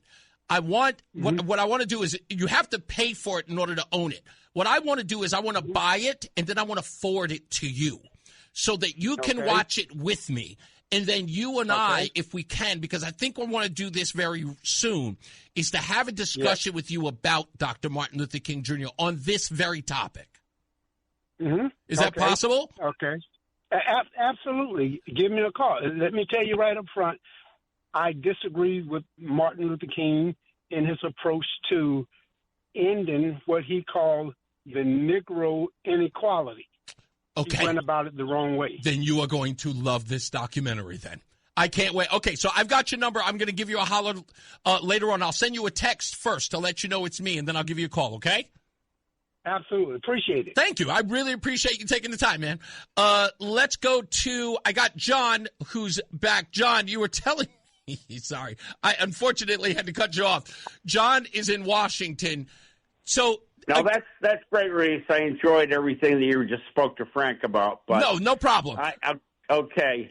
So your squirrel situation is the door closed. Pardon me? Yeah. Go to your squirrel story. You finally get the squirrel out of the closet. What happens? Yeah. Well, he jumped up in my face and over my head, and that really peeved me. I had the door shut, so it was man against beast in there for about a solid hour. And finally, I told my wife, she wouldn't come in, get me a knife and get me my fishing net. So I'm still chasing the squirrel around. And by this time, I'm at my wit's end. I'm really, really mad. So you're frustrated and angry at the same time, dealing with a rodent you know you probably can't catch. Well, what I did was I let him sort of walk around, and I didn't really try to chase him. And he went over into a corner, an open corner, and I didn't look at him. I had him out of this corner of my eye, and I took the net and just threw it really quick, and I got him. Wow. And I hate to say it. Oh, you used the knife. I certainly did. Oh, come on. That was it. I just had to do it. I was so mad. It was that vengeance. I got rid of him, and that was it. Because he damaged my door in my bedroom, too, which I was not happy about at all. But again, and my story about my 1/8 black blood is the fact that my great-grandfather went down to South Africa. I guess he was prospecting for gold or something. Okay. I don't know. He was sort of a strange guy in a lot of ways. He just roamed about, and he took up with a Cape Colored and brought her home. And so he went down there for gold and came back with brown. Yeah, right. And it's funny. The family, they accepted it. They just did. This was way back in like 1910 or something like that. Really? Oh, way back. Yeah, I'm old. I'm like in my mid to late 70s. Oh, so man. It was a while ago. Yeah, and. So that's where you get your 1/8 blackness from. Hey, you know what? You can say you're 1/8 African.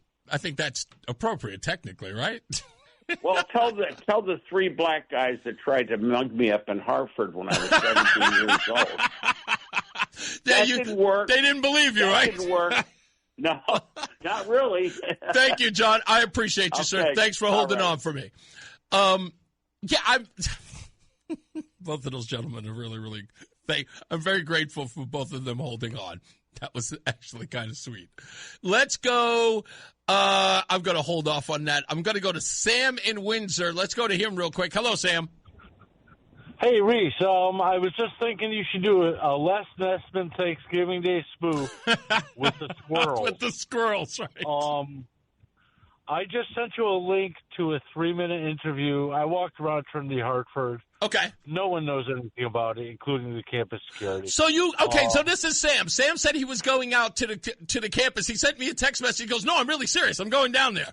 So you asked. So Sam, you did ask, and no one was able to confirm that there was a quote unquote squirrel incident or squirrel incidents that have been reported. I asked 3 students, 2 faculty members, and a security officer. And no one knew what you were talking about. Nope. You have the voice file in your Facebook. Okay, good. I'll go listen to it. Hey, wait a minute. Did you have the interviews as well? Yes. That's what I sent you, the interviews. Oh, beautiful. Thank you, Sam. I appreciate you. Look at that intrepid reporter, Sam, on the scene. Thank you. Let me go look at them and see if I can put them on the air. Have a good day. Thank you, man. You too. Jason is in West Hartford. How are you, sir? Hey, good, Reese. Thank you for having me. My pleasure. What do you got going on? Yeah, the squirrel situation there. I don't know if any of your callers grow gardens and stuff like that. I grow a lot. Sure, of they tomatoes. do. Yeah. Yeah. So that's sorry. So you said I dumped him. So you said they'll leave it alone if what? They'll leave it alone all early summer through midsummer, but then when it comes harvest time, they will, for some reason, they want to eat your tomatoes, they want to eat your squash and all that. So wait a minute. So here's my question. Does it mean that you now have to acclimate to keep them from, do you have to grow certain vegetables just because they won't touch those, or do you have to go through other means? That shouldn't be the issue. Actually, I do have a hard trap them, transport them elsewhere. Really? In the early spring before they have their babies and all that. Right. But then by come fall again, they've repopulated the area, So are you telling me that these squirrels are a real big problem? I'll be honest. I can't tell whether or not they're too many or just the regular amount. Are you suggesting that there are far too many? I would assume so. Okay. You know, I don't hunt them. I don't eat them. Right. I try to just train. Just work around them. Yeah. Yeah. You know, I don't try to kill them or anything. I might have hit a couple on the road or something, but the ones in my backyard, I try to be nice to and take them somewhere nice. Try to take them somewhere nice. Yeah, they usually say to take them at least 5 miles away. Right. I'm trying to have the squirrels have a better experience. So sometimes I'll drive them down to Greenwich. Yeah. Well, sometimes I'll take them out to Simsbury in a beautiful state park or something. You know, I totally agree. There's plenty of nature and everything for them to love there. But by the end of the season, they've repopulated. They're back there. You know, and I got to fight them all. We got to fight them all over again the same way I did in the spring. Well, good luck to you, sir. I appreciate it. Happy trapping, as they say, Jason. Right, thank you, buddy. Yeah, I didn't realize that this was going to sort of have that effect. I see these squirrels in a sort of a normal way. I see them around. Sure, there are a lot of them. I thought the ones that were outside of the studio today, there were all, a lot of them running around. But that's my naivete here. So I see these squirrels everywhere, and in my head, I'm going, oh, look, it's nature, Connecticut, and all of these squirrels. And then you get a story like this, and you go, they're on the attack. Little do I know. And if not for this story, I would have probably been walking around, saw the squirrel, thought nothing of it, and been jumped from behind and attacked. Now I'm going to walk around being quite suspect of every squirrel I see. I'm going to have to grab Roseanne and go, no. Come on, get behind me. Like walking into the house with a garbage can lid. This young lady, she said that the darn thing looked at her, locked eyes, and jumped at her. That would scare me. That would scare the hell out of me.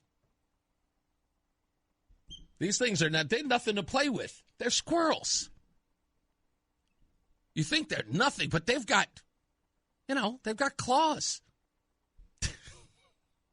When we come back, I got to talk about Mamdani. I got some movie news I need to get to. It's not really movie news. It's Hollywood news.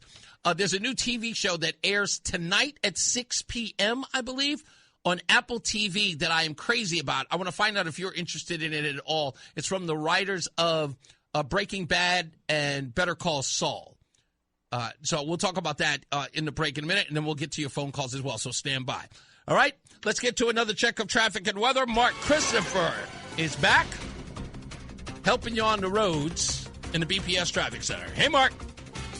And now... Hey, Rocky, watch me pull a rabbit out of my hat. See? Nothing up my sleeve. Presto! That wasn't a rabbit. The most famous squirrel of all. Yes, Rocky. Absolutely. Yes, Rocky. But he wouldn't attack you. No, he was very friendly. Very friendly. He looked not no more at Trinity College. Well, you got to understand, Trinity College is in a. It's in a tough neighborhood. That's a tough neighborhood there. What are they doing? Squirrel initiations? Maybe. Go walk. Gang affiliated squirrels. Listen, go walk around Trinity tonight around midnight, and I would have squirrels. The hour that packs a punch. It's Reese on the radio on WTIC News Talk 1080. Roland, I got to tell you, you know what's driving me up the wall right now? The messages that I'm getting about squirrels is incredible. Everybody is sending me stuff about a squirrel incident. My ex-girlfriend Laura just sent me a long missive about a squirrel that got into her house. And she was like, I don't want to be on the air, but talking about this squirrel thing, she sent me this whole story about how a squirrel got in the house and she freaked out because her husband Randy wasn't home. And she had to call her brother, and her brother screaming at her saying, grow a pair. Just get it over.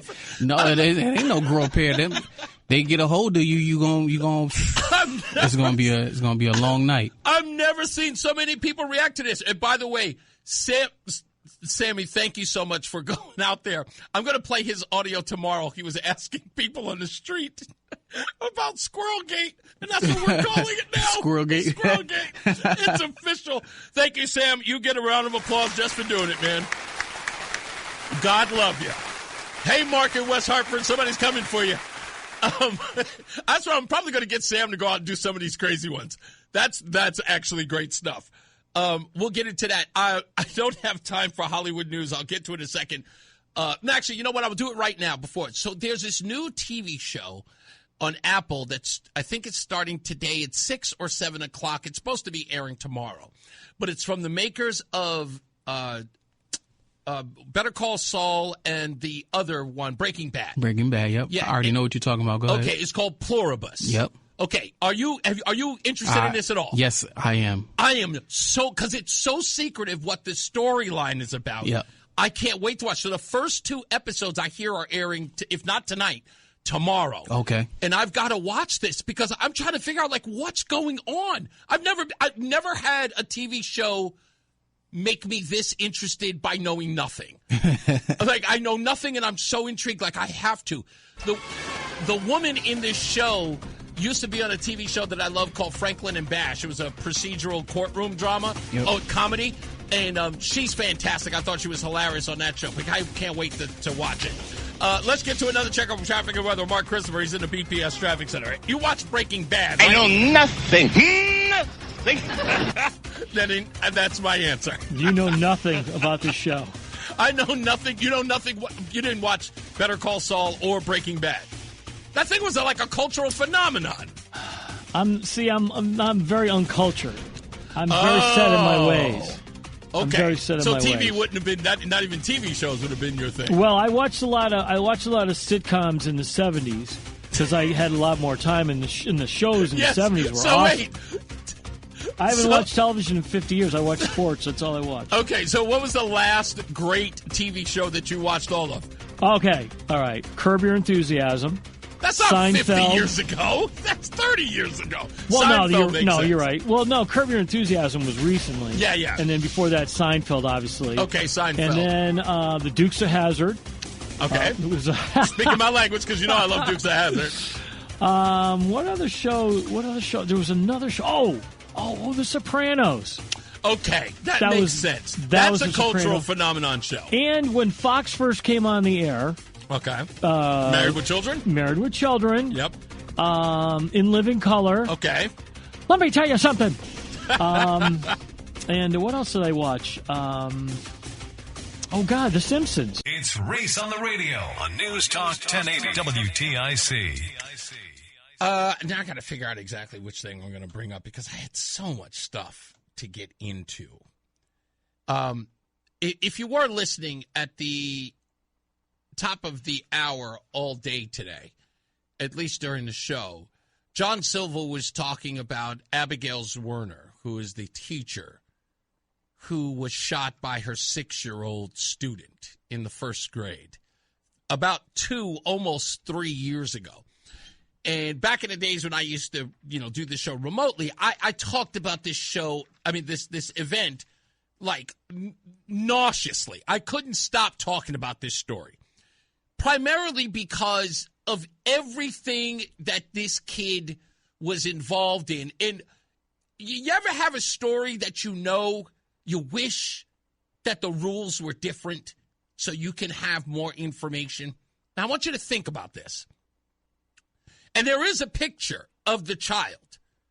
The New York Post actually has a picture of the young 6-year-old boy on a scooter, dressed fine, and they blurred out his face. This 6-year-old at the time walked into the classroom with a gun that he stole from his mother's home and fired it on his teacher. What made this story so wild wasn't just the fact that it was a 6-year-old who pulled out a gun and shot his teacher. It's everything that led to it. Now, we were led to believe in the beginning of this story that the 6-year-old was just a problem child that needed special education. And because of his unruly nature, usually parents, the mother or the father, would be in the classroom with the child. If the mother couldn't be there because she had to work, dad would be there. If dad couldn't be there because of work, mom would be there. If mom or dad couldn't be there, mom's dad would be there. That's what we were told after the shooting. But sure enough, as we dug deeper and deeper and deeper, we find out far more things about this 6-year-old. If you haven't heard the story, go look her up. Abigail Zwerner is awarded $10 million for her injuries at this school in Newport News, Virginia. Anyway, what did we learn when we got underneath all of the layers? Well, it turns out that this problem child was far worse than that John Ritter movie. With the little kid that was just screwing things up. No. This child was far worse. It turns out that in kindergarten, this young man had to be restrained because he went behind a teacher who was sitting at her desk, and he put her in the sleeper hold and tried to put her Betty by, yoking her up. Come on, go to sleep. Go to sleep. Go to sleep. You said I can't have snackies. You're going to sleep. Yes, this child had to be restrained. This kid was a menace. Attacked plenty of teachers in kindergarten. That wasn't the only incident. This child started fights with grown people, screaming, hollering, throwing things, kicking. Not just some wild child, attacking the person, cursing, fighting. We found out so much in kindergarten. But did they do anything with the child? Did they put the child in any special education or even in a special school? No.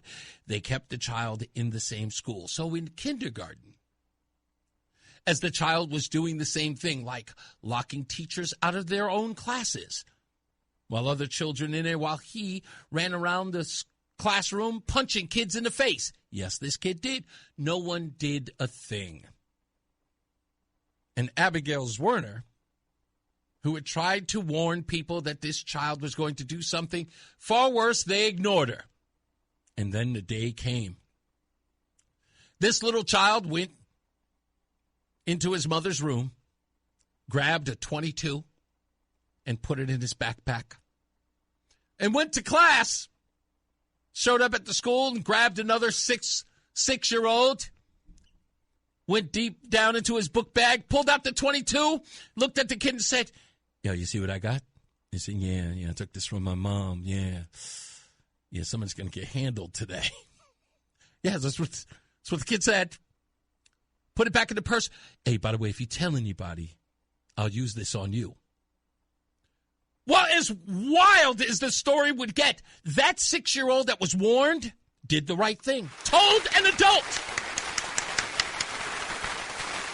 That kid wasn't scared. That kid said, hey, that guy right there, yeah, he's got a gun. Yeah, he showed it to me. He said that if I told anybody, he was going to shoot me. Get it. Well, that little kid, do you know what he did with the gun? He took it out of the knapsack before anybody got to him, hid it somewhere else. And when the school administrators got to the back, they went in, didn't find a gun. They thought the kid who warned them was lying. They thought the kid was lying. There's no gun there. And kept the kid in class. To which that 6-year-old then got his hands on the gun and then walked into the classroom and looked at his teacher, Abigail Zwerner, and pulled out the gun and pointed it right at her. And she thought he was kidding. Is that a real gun? Is that a real pow? The kids are screaming and hollering. She's trying to get the kids out of it. Everybody got it. Kid fired the weapon. Sure enough, other administrators heard it, ran, grabbed the kid, had to tackle him. Get the gun, put the kid in another room, make sure all the other children are fine. After all the children are fine, after the police are called, fire, everybody else. the police officers are directed to the 6-year-old where they have him sitting by. That perp sitting right there when the police walked in to find out what would bring him to go shoot his first grade teacher. The first words out of the 6-year-old's mouth was, and I quote, "Yeah, yo, I killed that B word." Those were his words. He thought he killed her, and he was celebrating it. $10 million wasn't enough. It turns out the entire school knew this kid was, I mean, what? I don't know. How do you describe him? A menace? This kid's far from a menace. This kid's a terrorist. This kid set out to murder his first grade teacher. Now, I don't know what to make of all of this. I don't know what will happen to this child. They say that the child is in child services, or maybe in a group home or whatever. I don't know the status of the child now. There's no way to know. No one's ever going to tell you. I do know that the mom is locked up. Mom is locked up in jail right now. Why? For cocaine possession and for cocaine use. That's right. Even while the mother was on probation, she kept testing positive for cocaine. Oh, yeah, that's stellar parenting skills by this young lady. Absolutely. Absolutely. They did say that the child was with the father, but that turned out to be untrue. Then they said that the child was with her father, the boy's grandfather. That turned out to be not true. They just had to get that child out of there. But the kid's not going to be a gangbanger.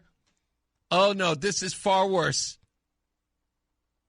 If he's got that kind of homicidal tendencies at 6, I mean, can you say bad seed anymore? Can you do that? Is that appropriate today? To say bad seed? There's got to be at least one born every 20 years. Just one kid that's just 6 and homicidal. It's got to be. It's just got to be.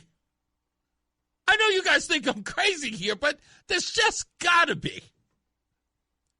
Because every time, maybe it was me, I thought I had seen it all. But to hear that this kid was trying to choke out teachers at 5.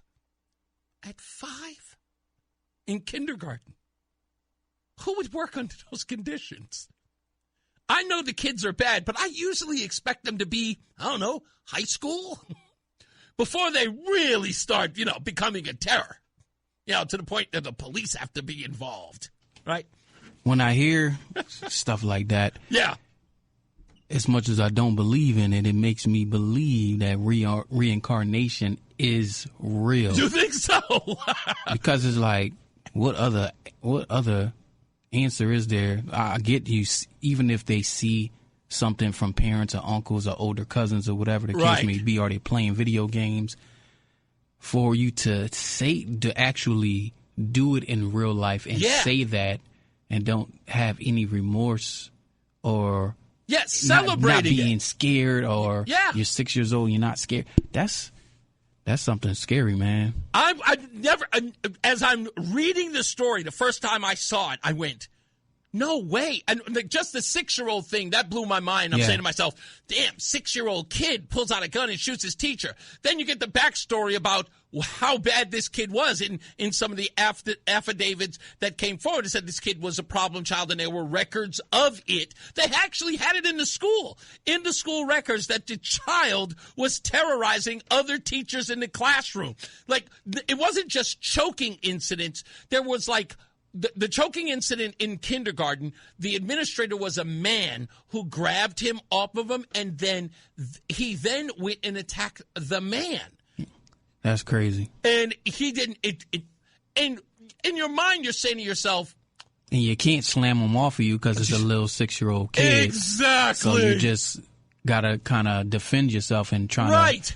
Yeah. Right. It's like, he's not a Chucky doll, although he's behaving like one. Yeah. It's like, what do you do? Did the teachers did she live?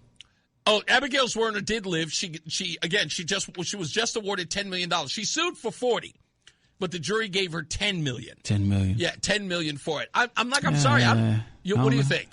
I don't know. $10 million too much? I think it's not enough. I agree. It's not enough for going through that. That's crazy. She said, I don't know if she's afraid to go outside anymore unless she lives, No, she might. She damn sure might be, because if a 6-year-old could do that to her. Come on. She's probably afraid to go outside because her neighborhood is kid friendly. Oh my gosh! Imagine going through that. You're laughing, but it's not. It's actually a lot of trauma, because you imagine you go outside and there's just a bunch of kids outside waiting for you.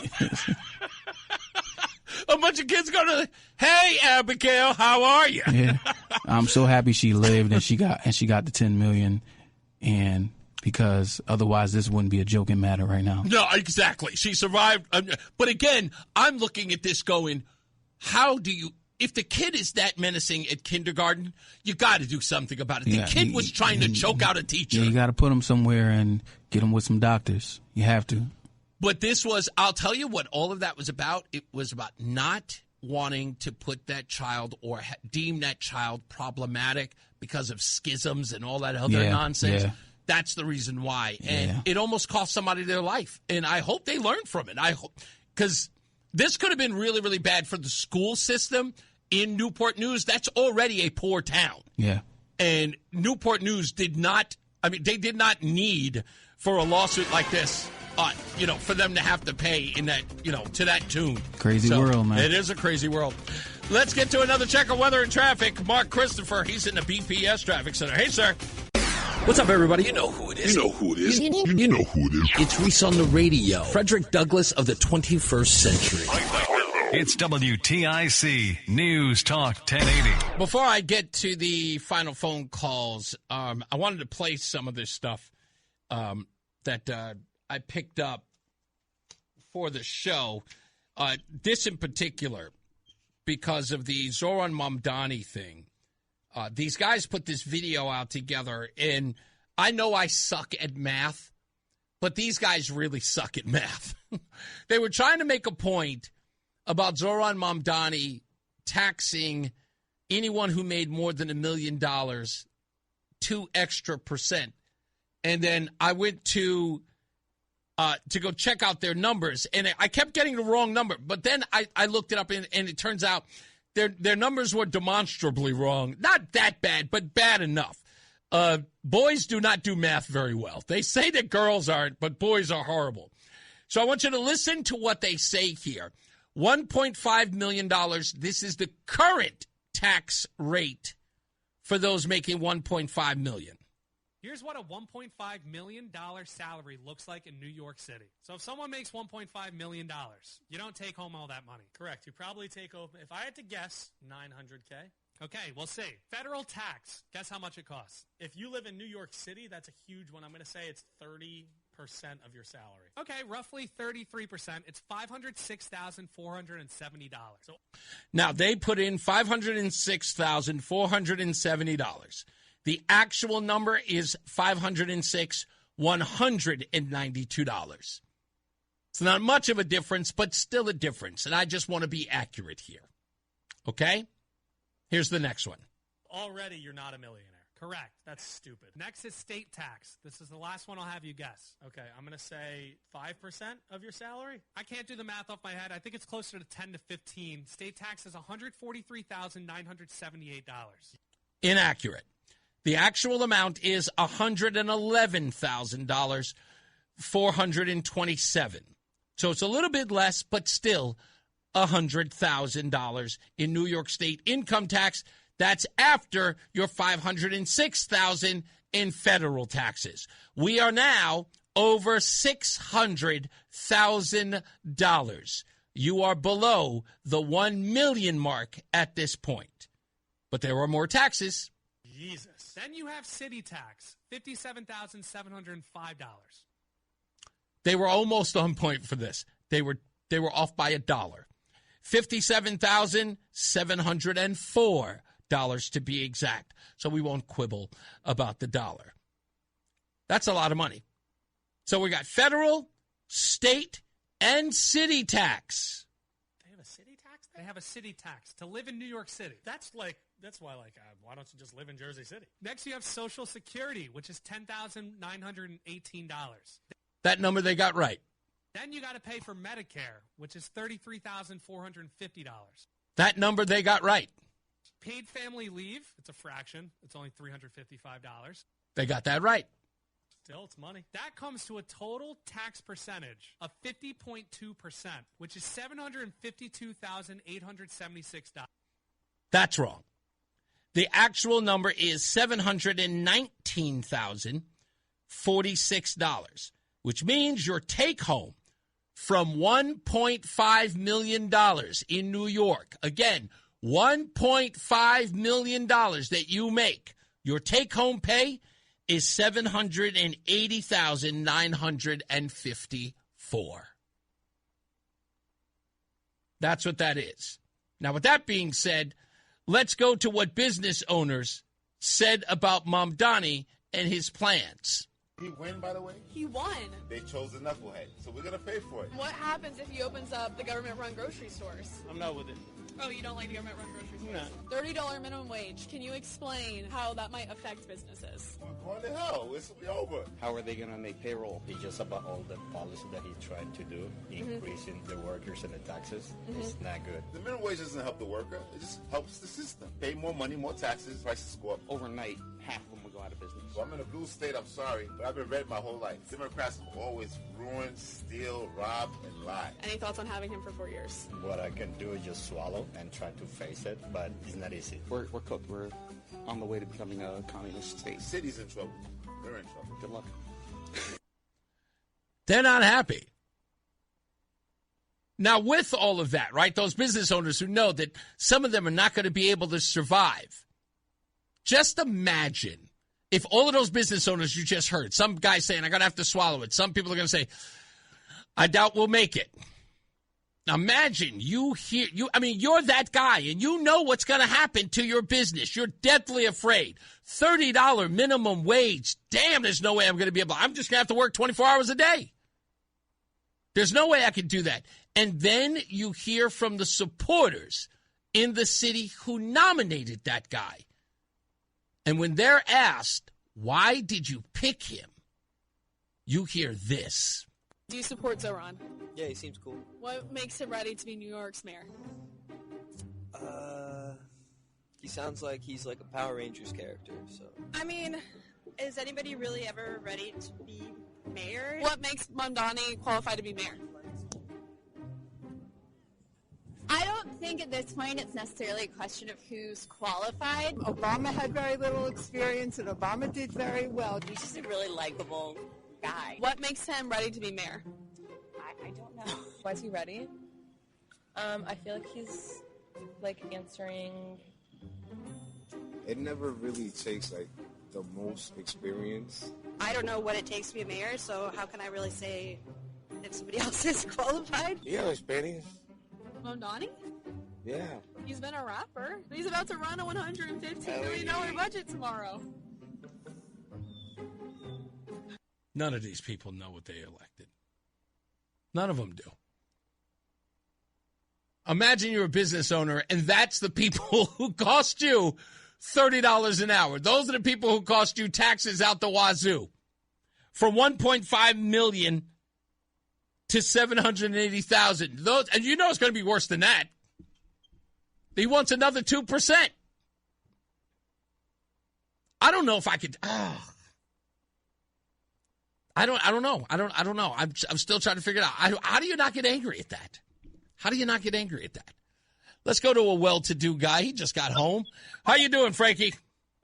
I'm paying 75%. You and everybody else. 37% federal, 6 state, 7 for Social Security, and a 25% tax for being married. So I get 25 cents on the dollar. That's a fool. Yeah. What can you do? It's the life we chose, Reese. How you doing with the furniture at your new apartment with Roseanne? We're not at the new apartment yet, but she's going through a couple of places like Wayfair. We've already looked at a king-size bed. She doesn't. Can you believe this? She doesn't want to get a king-size bed because she says, and I quote, "We'll be too far from each other." I've been in a king-size bed since I was 3. So I know all about king-size beds. What do you mean that you're going to be too far? She doesn't, like, okay, because, the king-size bed, we've done, hotels before, and every time we're there, we're in a king-size bed, and she said it just seems like we're far away. It's like a lot of room. I thought that was a good thing. She sometimes, and she'll be mad at me. No, she won't be mad at me for saying this because she says it herself.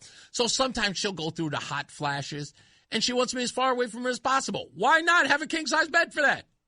Right. I just want to bring this one thing up about food stamps. Yeah. The United States government budget is $7 trillion. Food stamps is $100 billion. It's less than 2%. That black woman that stole the groceries in Texas, these Democrats, they're using her as a pawn, and 42 million other people for their political gain. It's disgusting. Yeah. Give them the food. 16 million kids don't have food because of their political games they're playing. Listen, that's, you know what? I'm glad that people get to see it right out in public. This is a different time. Under any other circumstances, they would blame the wrong people. Now they get to blame the right people. That's all. Right. That's what we're getting. Thank you, boss man. I appreciate you. Let's go to Bob. Bob's in Wolfcott. How are you, sir? Hi, Reese. Yay. I want to talk about the previous caller before Frank. White Mike? It's always a joy to hear Frank. Were you talking about White Mike? Well, I'm just talking about what people are saying about, race and everything. And I'm getting sick and tired of hearing this crap. I mean, We're not in 1965 anymore. What does that mean? This is not 1965. There are people of other races that are making huge profits, millions. Yeah. And not based on their race. Right. And I go back to Morgan Freeman. Morgan Freeman did a 60 Minutes interview with Mike Wallace and said that we need to stop talking about race. Yeah. Yeah. And he's right. Of course he is. We have to stop it. He said, if you stop calling me a black man, I'll stop calling you a white man. And what happened to that? We need to go. But what happened to that sentiment? And with that, let me ask you this. I'll give you a perfect example. Who were the ones who said that we needed to talk about race more after we went through the whole thing of colorblindness after the 1970s and into the 80s, saying that we need to accept people for who we are and what we are, not what we look like? Who were the people who said that it was absolutely paramount that we pay attention to people's races? Who are the people who told us that? I don't know, honestly. The black intelligentsia. The black elites told us, from the Melissa Harris Perrys to the Michael Eric Dysons to the, Cornel Wests, to every person, even Barack Hussein Obama, told us that we had to acknowledge our skin colors so that we could give them racial equity. We had to. That's BS. I agree with you. That's the reason why I bring it up. That's exactly the reason why I bring it up. That's the absurdity of Negro nonsense. It's to point out that this is the most ridiculous thing. If you heard the bit that I played, that young man, Ron Wood Jr., said that he looked up his ancestors' descendants, right? He knows where they live. These people allegedly were supposed to have profited from his ancestors' slavery, and they have less money than him, and they live in squalor. And he was mocking it. Again, while he sits on a $2 to $3 million fortune as a black man, which again flies in the face of the idea that because he's black, then he's inherently poorer than the white people who oppressed him. It flies in the face of that nonsense. That's the reason why it's called Negro nonsense. In my opinion, being from the military, if I had to sit in a foxhole, I didn't care if the guy next to me holding the M16 was black, white, Asian, or even gay. I believe you. And I do, but I hope that you understand. As long as he can shoot. No, I understand that. That's why. The same blood. Bob, you have to understand. We all bleed the same blood. But, Bob, you have to understand that particular bit that I do is not for a guy like you because of who you are and what you think and what you know as a human being. For that particular piece that I do is for the race baiters. It's to laugh at them and say that it shows them how ridiculous this racial thing is. It's part of your shtick. It is part of my shtick because, again, I couldn't be here. If I were listening to them, I wouldn't be here. And I'll go right back to the old story I told about my Uncle Nicky, who looks very much like Richard Pryor, so you can sort of get an image of what he was. When I told him I wanted to do radio when I was 15 years old, he said to me, the white man ain't going to let you do that. Now, that I loved Uncle Nicky. Imagine if I had believed him, Bob. Well, here's the other thing. I don't know if you know this, but way back in the day during the Depression era, when the Irish immigrants were coming in, oh, I know. Help wanted. Irish need not apply. I know it very well. Trust me, it's a part of my shtick as well. Nobody even recognizes that. I know. Bob, I do. That's the reason why I talk about it, because I know it all too well. It's the reason why Irish and Italians had to become police officers and firefighters, because they were the most dangerous jobs in the world, because nobody would take them. But I need to stop talking about this racial. Never going to happen. Never. Not on my watch. I got to go. As I always say, radio is free, so we thank you for paying attention. Remember to keep JC in your hearts and in your mind. Sean Patrick, we love you and we miss you. Remember that panic is not planning, so plan your work and work your plan. Me, I'm Reese on the radio. You have a good night, pleasant tomorrow. Roseanne's here tomorrow. You'll be here too. Mark Christopher's getting you home in the BPS Traffic Center. Good night, sir.